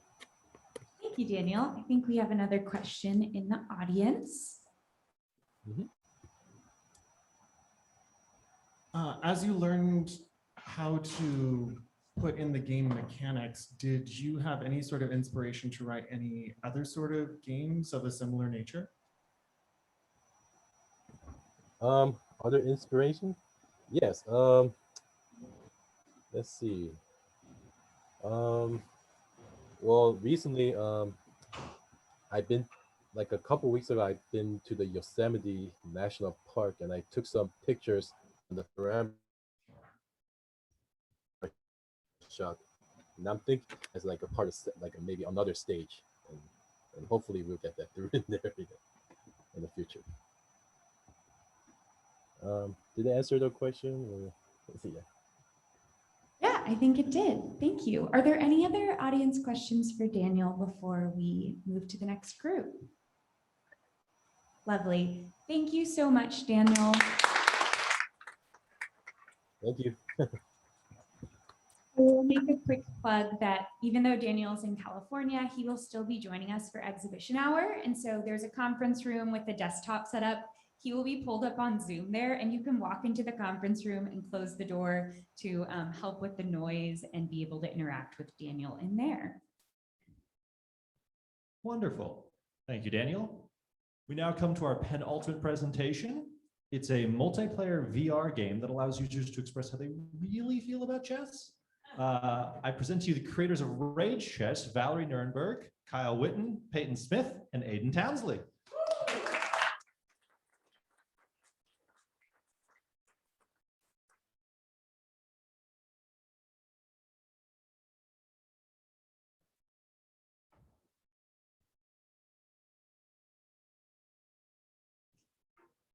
Perfect. All right. Well, good morning. As mentioned, we're Rage Chess. And to start us off, we actually have a short trailer for you. So please enjoy.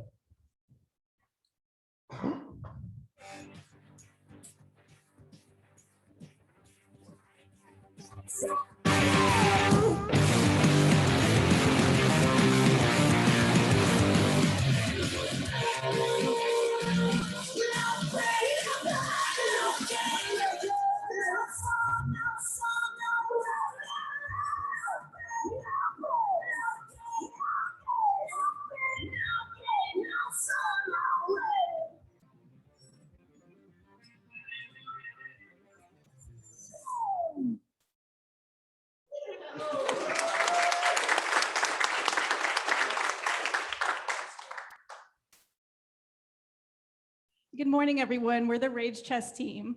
I'm Valerie Nierenberg, and I was the deployment and docs lead. Good morning. I'm Peyton Smith, and I was primarily the XR Toolkit lead. I'm Aidan Townsley, and I'm the networking lead and video production guy. Good morning. I am Kyle Witten, and I was a design lead. So you might still be real quick, a quick overview of our software stack. Everything you've just seen is built in Unity, which is our game engine, and it's running a lot of C# scripts in the background. We also use Visual Studio Code. That's what we're editing everything in. And then Oculus Developer Hub is what we're using to communicate for our hardware. And we'll actually touch on what Photon and GitHub were used for as we go through. If you are still a little unsure what Rage Chess is, it's a VR online multiplayer chess game with rage elements, which allows the user to express how they really feel in a match of chess. If you've ever played Monopoly or any board game, you know that there's sometimes you want to punch somebody. And maybe you want to hit something with a hammer. We've got something for you. And just in time for summer, we even have a watermelon sword. So, and to talk about the first component of building a VR game, the VR component, we have Peyton Smith. Okay, for those of you unfamiliar with the term XR, XR is the all-encompassing term for any like reality-based technologies, such as, but not limited to, both augmented reality and virtual reality. And the XR Interaction Toolkit is a package for Unity, made by Unity. And it basically makes it really easy to, makes it just as easy to make an immersive XR experience as like any other game or application. And some of its most prominent features are like cross-platform and cross-device support, such as, so it'll work and play on both like desktop devices and the Oculus Quest, which we primarily are building for.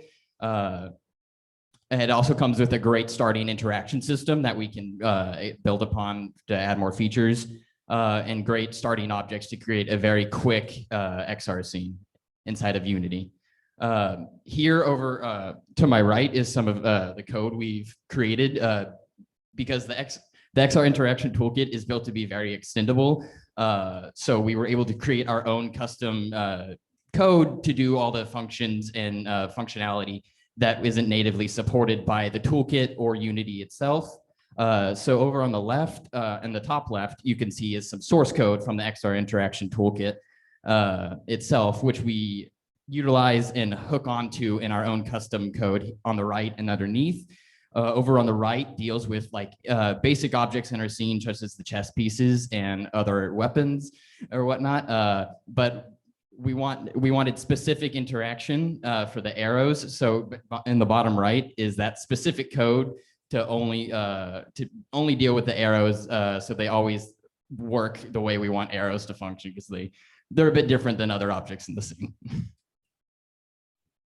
So with the VR component down, the next thing that we have to tackle is the online multiplayer, which led us to a service called Photon Pun. Now, Photon Pun has been used before for 2D and 3D games. It's an online service basically that hosts a server and helps bring everyone into a room. Now, what Peyton was talking about was basically the base system, which we're mapping on top of, which is the XR rig. So Photon acts as a layer on top of that and takes our position and rotation data from our headset and our controllers and pushes it up to a server that's run by Photon. And what Photon does is it syncs that data across the devices connected to that server. Now, right now, we can host about 20 people on our server, but obviously chess is a 2-player game, so we have to scope that down into a room. And if you see the code over there, that's basically setting up the rules for the room. So that's where we can limit the players to 2 players.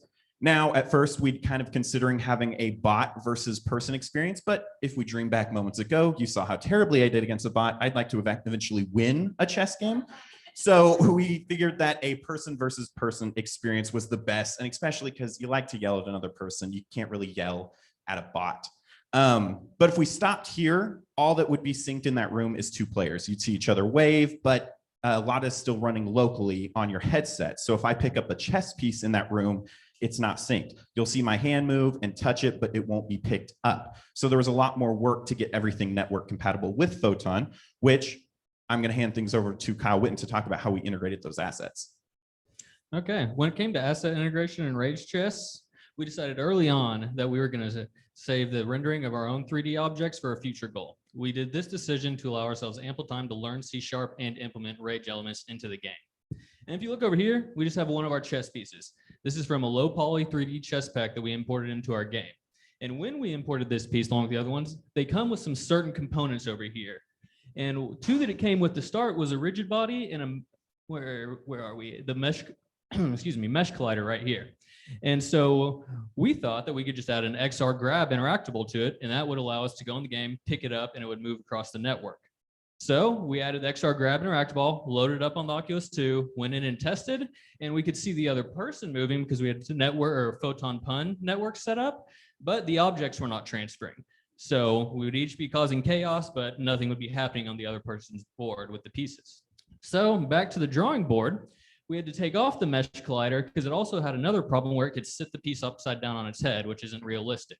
So we removed that. We added a box collider and a capsule collider. We turned the box collider down into a base collider and then had the capsule collider up top, and now it has real physics. It'll topple and roll as it should.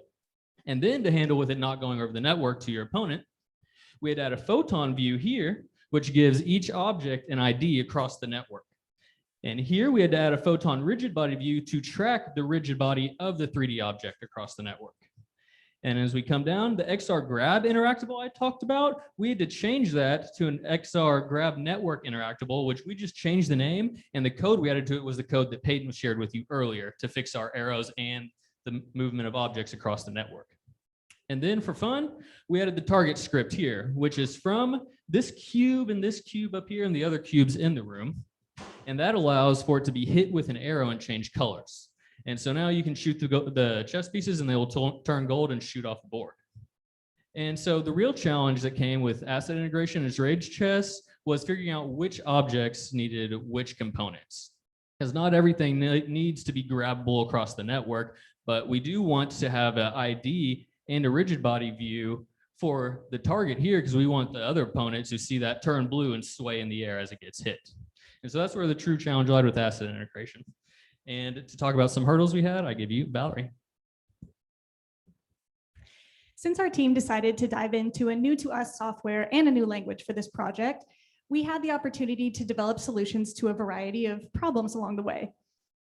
One obstacle we faced was getting synchronization of function calls across the network.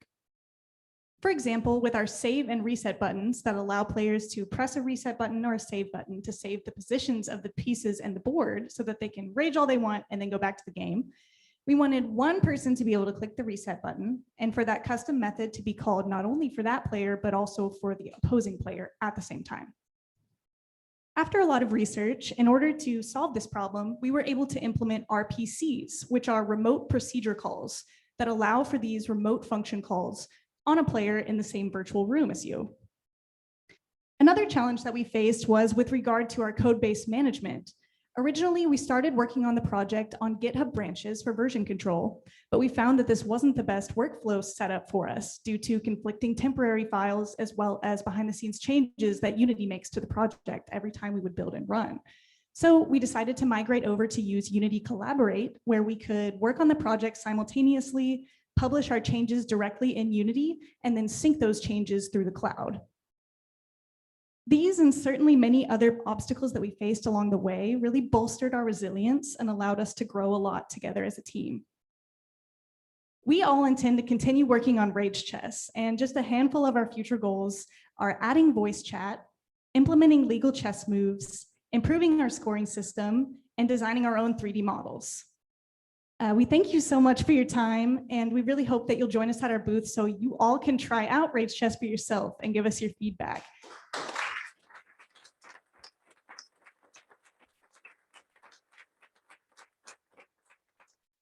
And now we'd love to open it up for Q&A.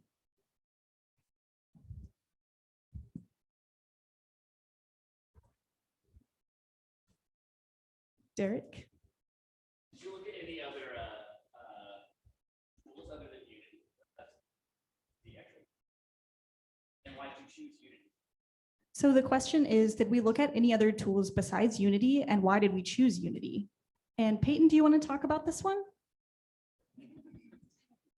I think most of us, or a few of my teammates, were a bit curious about whether or not they actually wanted to go into the AR/VR curriculum. And the AR/VR curriculum is based around Unity and I believe built in partnership with Unity. And so we really just wanted to dive in and get firsthand experience before we start our AR/VR track in the coming weeks.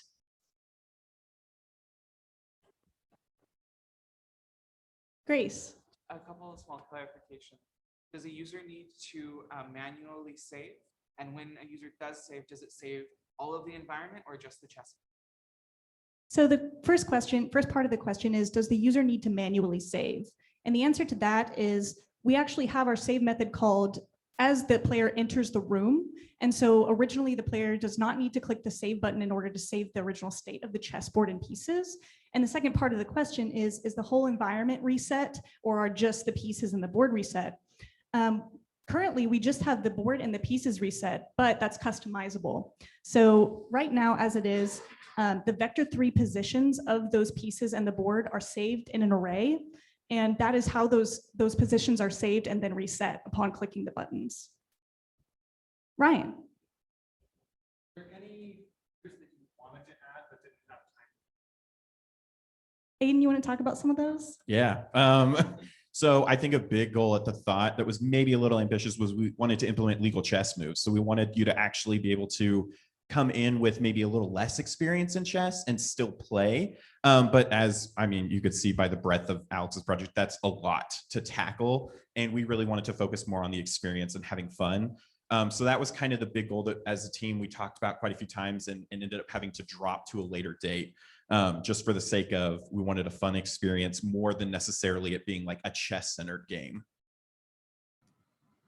Aaliyah?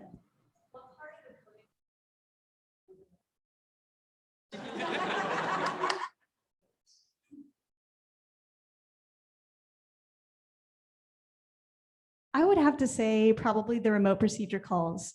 We had gotten to the point where we did have those interactions synced over the network, and then we actually implemented the save and reset buttons as well as the scoring, where you can press a button to manually increase or decrease your score. We had added those pretty late on in the process, and so all of a sudden we were testing and we were like, well, I can't see your score change. And so having to go through that kind of process of realizing, yes, we figured out adding the photon view to the objects and the network interactable, but this was another side of it, the function calls. X. So y'all mentioned that arrows were treated as the other objects. What were some of the problems that led to that? We have a quiver implemented to where if you reach over your right shoulder, you can pull out an infinite number of arrows. You can just keep pulling them out and spawning them. We have a despawn timer for them, so they go away after a few seconds. But originally, if you touched any other object and then started to pull out the arrow, it would grab like 3 feet away from the arrow and you'd be holding it, your hand over here, and the arrow would be floating somewhere over here.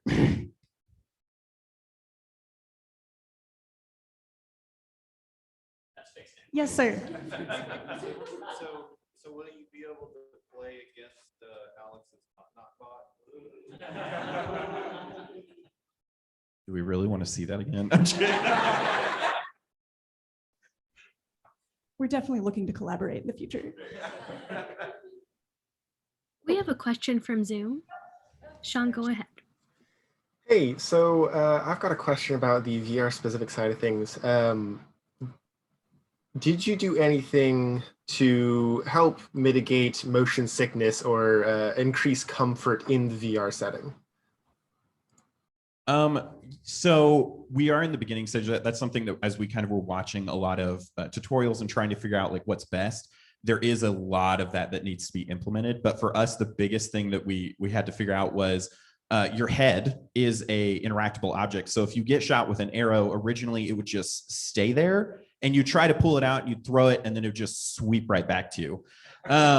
So there's a bit of discomfort from having like a whole quiver full of arrows in your neck for like an extended period, something we thought people wouldn't find pleasant. So we actually ended up having to, that's where Peyton was talking about the despawn timer. That was a big thing for us on comfort of the player. So maybe not motion sickness mitigation because you're not running in the game, but definitely based on like user comfort of making sure that like a player in the game doesn't feel like claustrophobic or feeling a little bit too overwhelmed by, face damage.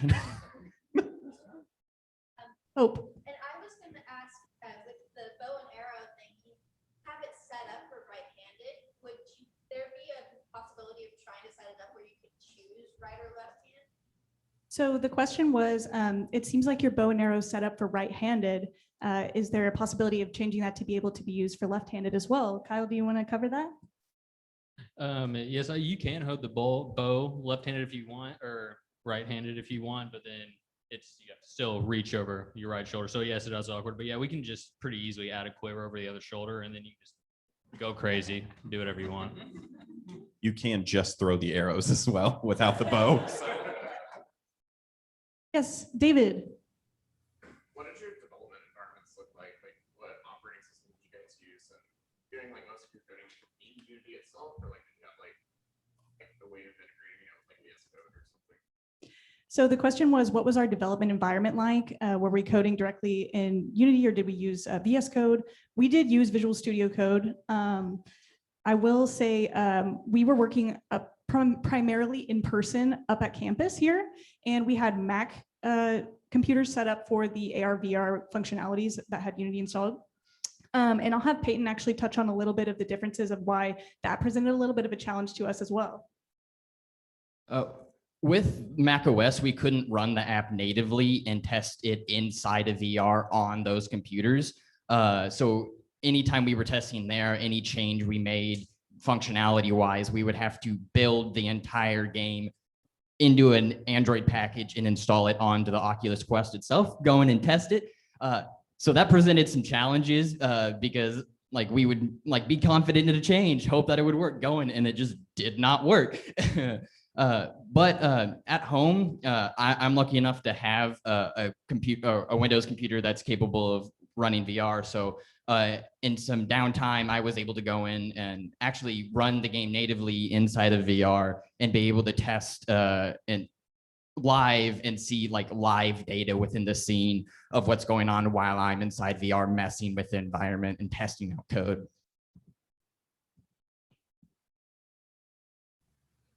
Hi, I have a question. Yes. This is Carrie on Zoom. I'm the AR/VR specialization lead. So hello, I wanted to check this out. It sounded really cool. Your trailer looks amazing. I was curious if you had any audio in the game itself right now. No, but that is another big goal of ours. We'd love to have music in the game. But it was one of those things where we kind of just like ran out of time a little bit towards the end, trying to figure out like arrow difficulties and making sure everything was wonderful for our demos today and like at least working. But it is something that's pretty feasible for us to add. We've looked into that side of it because of wanting to add voice chat. So we're familiar with the systems to integrate it, but no, we have not integrated that yet. Cool. And then I also wanted to ask, was there anything that you found or anything that surprised you about the development process? Like, was there anything really easy or anything super hard that you weren't expecting when you were planning your project? Since C# was completely new to us, having not touched it in the foundational curriculum, really, I enjoyed it. I'm excited to learn C#. I think it's great because I think it has the best of both worlds from what I can tell so far from C, of the syntax and the structure, but then also the object-oriented. So a lot of the naming conventions were really intuitive. I just found C# to be cool. Awesome, thank you. I think we're running out of time, but thank you all so much. And please come demo our game. We have silicone pads that we're gonna clean each time between use. So please visit us at our booth. Thank you.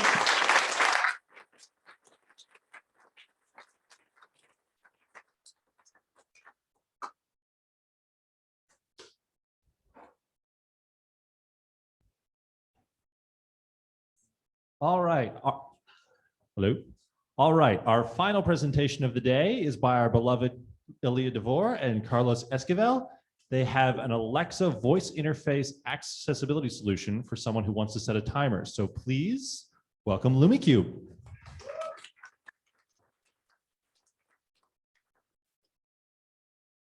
Morning, everybody.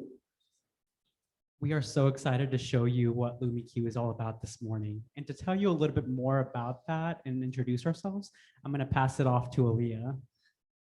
Hi, I'm Ilia Devor. This is Carlos Esquivel. And as you can see up here, we have very specific job descriptions. We pair programmed for almost all of this, so it didn't make sense to really write out separate things as though we weren't working together every step of the way. But we are huge fans of each other. We wanted to hype each other up, especially coming before this room. So thank you for joining us. I'm a big fan of this guy. I can't wait to tell you about what we did. Okay, and then now to show you a quick demo of what our Alexa skill does. Alexa, tell LumiQ to set study timer for 30 seconds. Your study timer is set for 30 seconds.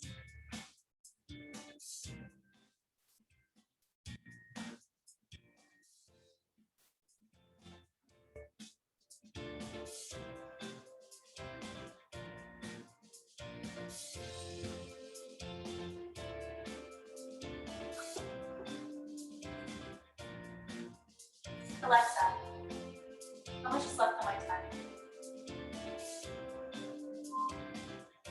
Your study timer is done.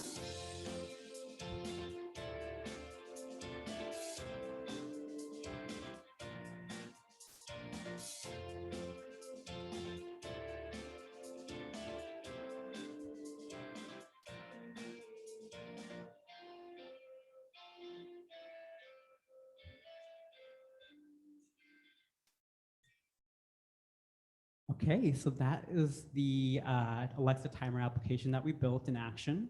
To tell you a little bit more about why we decided to create this, we decided to create an Alexa skill that connects with the smart home lighting systems in most homes. And it allows for people with executive dysfunction to perform daily common household tasks. So what happens is for the entire duration of the timer, the light pulses between blue and purple to signify that a timer is going on at the time. Once the timer is over, the light changes back to the original state where it was originally. So for some inspiration, This came from me having a smart speaker in my house and being frustrated that it couldn't do some things that I wanted it to. So I decided to code it myself. Talking and just really looking at a 2-week period to code everything didn't really make sense for some of the stuff I wanted to do. Fortunately, we were able to brainstorm with our peers and come up with this MVP that was doable, that we could do in this short amount of time. Okay, and then now to talk a little bit about the technology and architecture that went into this project. The entire thing was coded in Node.js, which was definitely a challenge for both of us, as we only had a limited experience with JavaScript. We also use Amazon's software development kits to build the application bones and give it structure based off of intents. We use also Amazon's Alexa voice service to access a lot of the features and functionality that Alexa has, as well as Amazon's APIs and the RESTful API from LifeX. And now for the user overview. This is a basic walkthrough of what the user sees. As you know, there's a lot of code behind the scenes to really hold this up. So first, what happens is the user invokes LumiQ and the function checks for correct permissions. If the user has used this before, they can kind of skip through this. Instead of invoking LumiQ, they can say, Alexa, tell LumiQ to set a 15-minute oven timer. And you can do all of those steps at once. But the first time through, they will have to do that. So Alexa can check for permissions. We need permissions to set timers so that it can do its thing.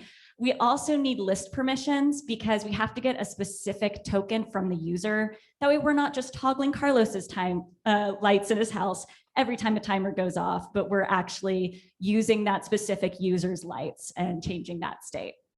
If they don't give permissions, we're unable to use the skill just because we can't do timer, we can't change the state of the lights, we're not really able to do our thing. But once they have that, Alexa will prompt the user for the name of the timer and for the length. Once that has taken place, then we use API calls to Alexa to set the timer, and we interact with LifeX, which is the light that we're interacting with there, do an API call to set it for the specific duration of that timer. Okay, and then now for a little bit of a code snippet. The code that you have behind me here, we are actually sending a post request using Axios to the LifeX API. It is a RESTful API, so we were able to pass the headers, which included the authorization token as well as the content type. Within the Axios post request, we pass in a LifeX item, which is the one on the right, that specifies the color that the light pulses between, so blue and purple, as well as the period, the amount of cycles, and whether the light should persist, as well as the peakness level of the light. And now for our luminous path, which is our timeline to get here. The first thing we did was research, and more research. We wanted to know, first off, what it would take to make an Alexa skill, what it would take to work with the Internet of Things and change the state of the lights, and what else is out there. There are some automations you can already set up that connect Alexa to your smart home. What we wanted to do, however, was set up something that was native to Alexa, where people didn't have to download a third-party app to connect those, but where they could work with something that they already knew. Once we did that, we began creating it in the Alexa developer console. Originally, we weren't going to change the state of the light through the entire thing. We were going to wait until the very end and flash the lights at the end. We ran into issues pretty quickly because working with a serverless function, it's meant to spin up, do what it's supposed to do, and go down. So we were setting a timeout to wait for the length of that timer before making the API call. We had a 5-minute limit there where we couldn't set anything beyond that. So we began to transfer everything over to AWS, create Lambda functions that could interact with each other. We were going to use the database. We started mapping it out and it looked a little bit like a conspiracy theory board. So we decided to keep it simple, go back to something that we knew we could do well and really do in a 2-week time period. So we returned to the Alexa developer console and created the MVP that you see today. Okay, and with any project, there's always going to be setbacks, like Aaliyah said. It's about how we deal with those setbacks and how we move past them to solve the problems that we have. So one of the things, like Aaliyah was talking about, was working with serverless working with a serverless application. That involved a lot of research that we had never been exposed to. One of the things that was difficult, of course, was testing the program inside the Alexa developer console. None of the console logs actually print within the console itself. Everything actually shows up in the Amazon CloudWatch logs. That was definitely a learning experience on how to use that. And also, like Leah had mentioned, microservices, like they're meant to spin up and then die down quickly to be as efficient as possible. So it didn't make sense for our application to use the Lambda functions, especially with what our MVP was. Another problem we had was, migrating from AWS from the Alexa developer console and back. That involved tons of research, including looking into setting special permissions for certain users, looking into Amazon resource numbers, as well as digging through tons and tons of documentation. And then finally, learning Node.js. That was a challenge on its own, especially working with asynchronous functions, as we had never actually touched those before in the curriculum. And it was definitely a learning experience for both of us. And now for the best part, which is the stuff that we want to continue to learn, that we want to keep diving into. As Carlos mentioned, we worked a lot with APIs, which is something we were both interested in before then, and we want to continue learning. Another thing is working with the Internet of Things and seeing how to do that. One of the best parts is, as a learner, it's a fun way to have something tangible to work with so that you can really see, interact with things in the house as you code. Another thing is Amazon Web Services. We started doing a lot of research into that during this project, and it was challenging in that fun way that makes you want to keep learning more. So you definitely want to keep looking into that and seeing how we can grow developing that. And finally, working with a partner from beginning to end, concept to development. I mentioned before, I'm a big fan of Carlos here. We had a lot of fun working together. We used Asana from the beginning to organize it. It gave him the Kanban boards that he loves, the list that I love, where we could toggle back and forth really easily. And we cannot wait to keep learning these things. I think with that, we can open it up to questions.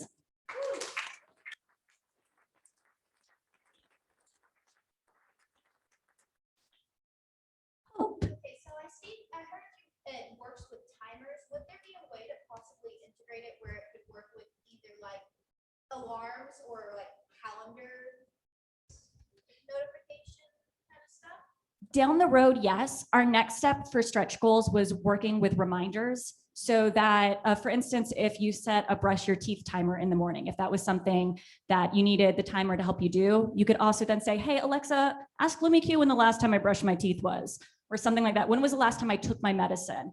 And things where, just to help people function through the day, remember that they've done those things. To add a little bit more to that, like we specifically built this for people with executive dysfunction. For those of you who do not know, people with executive dysfunction have a hard time performing daily tasks because of certain things like time blindness, as well as not being able to, their brains work differently than, I guess, neurotypicals, you could say.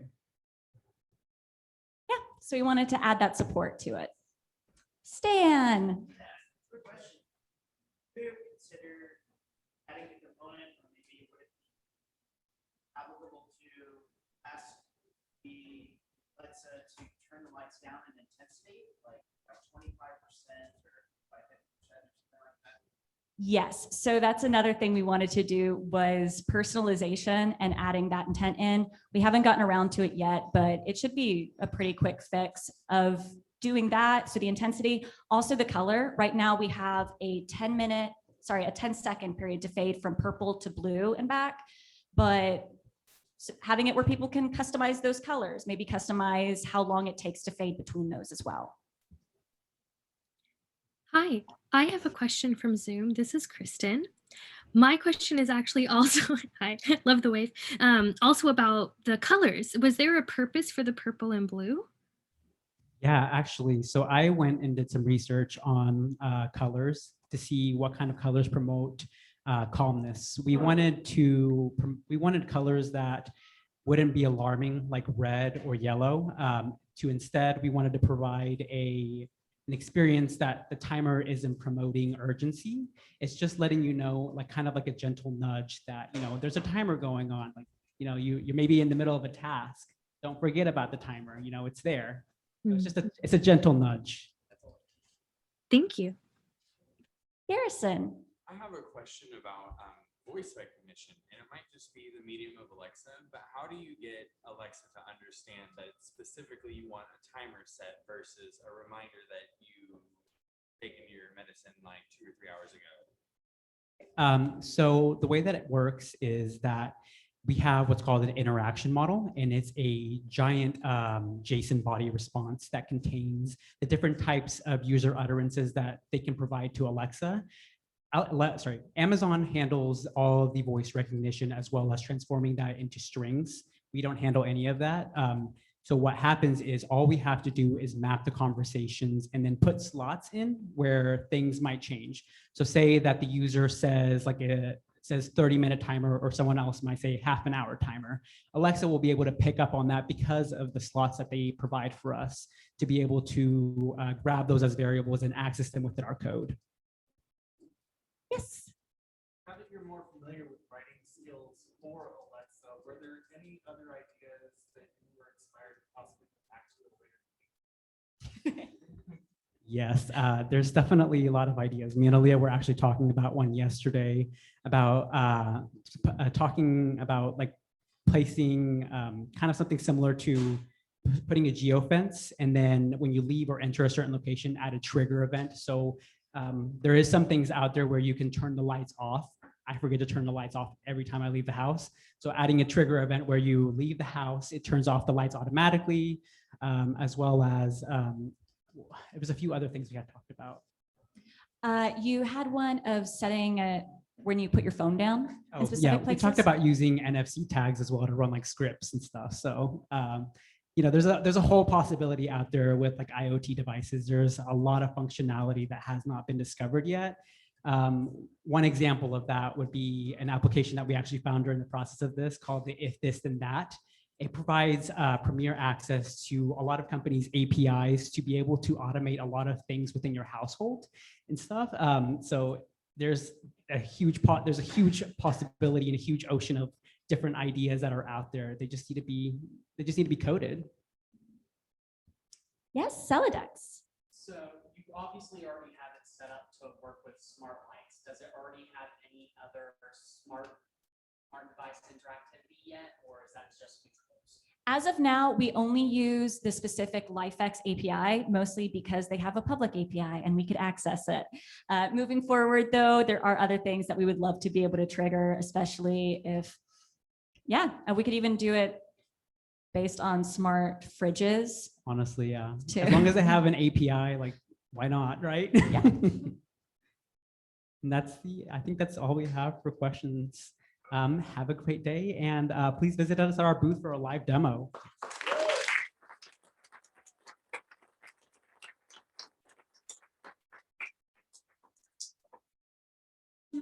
Thank you so much, everyone.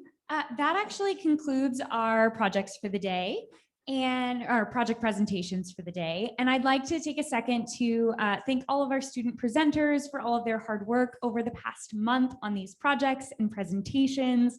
As Libby mentioned earlier, for many of them, a lot of their experience at Holberton has been remote. And so for their very first presentation on this stage to be this one today is quite a feat that we would like to celebrate. So I want to give them one last round of applause.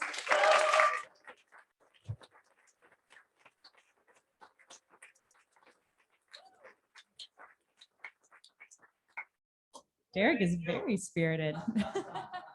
You're welcome. And then especially want to give a big thank you to Ben Dosh, who not only presented today, but emceed.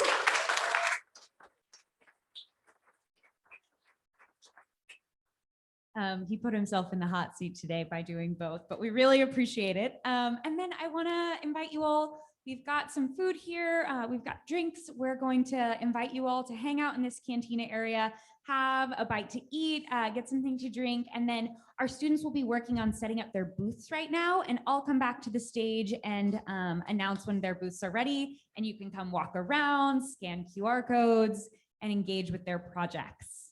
Libby, did you have something else you wanted to add? Just a few housekeeping items. The sandwiches are labeled with numbers. We have a printout sheet that shows you what that number means for sandwiches, just so you know.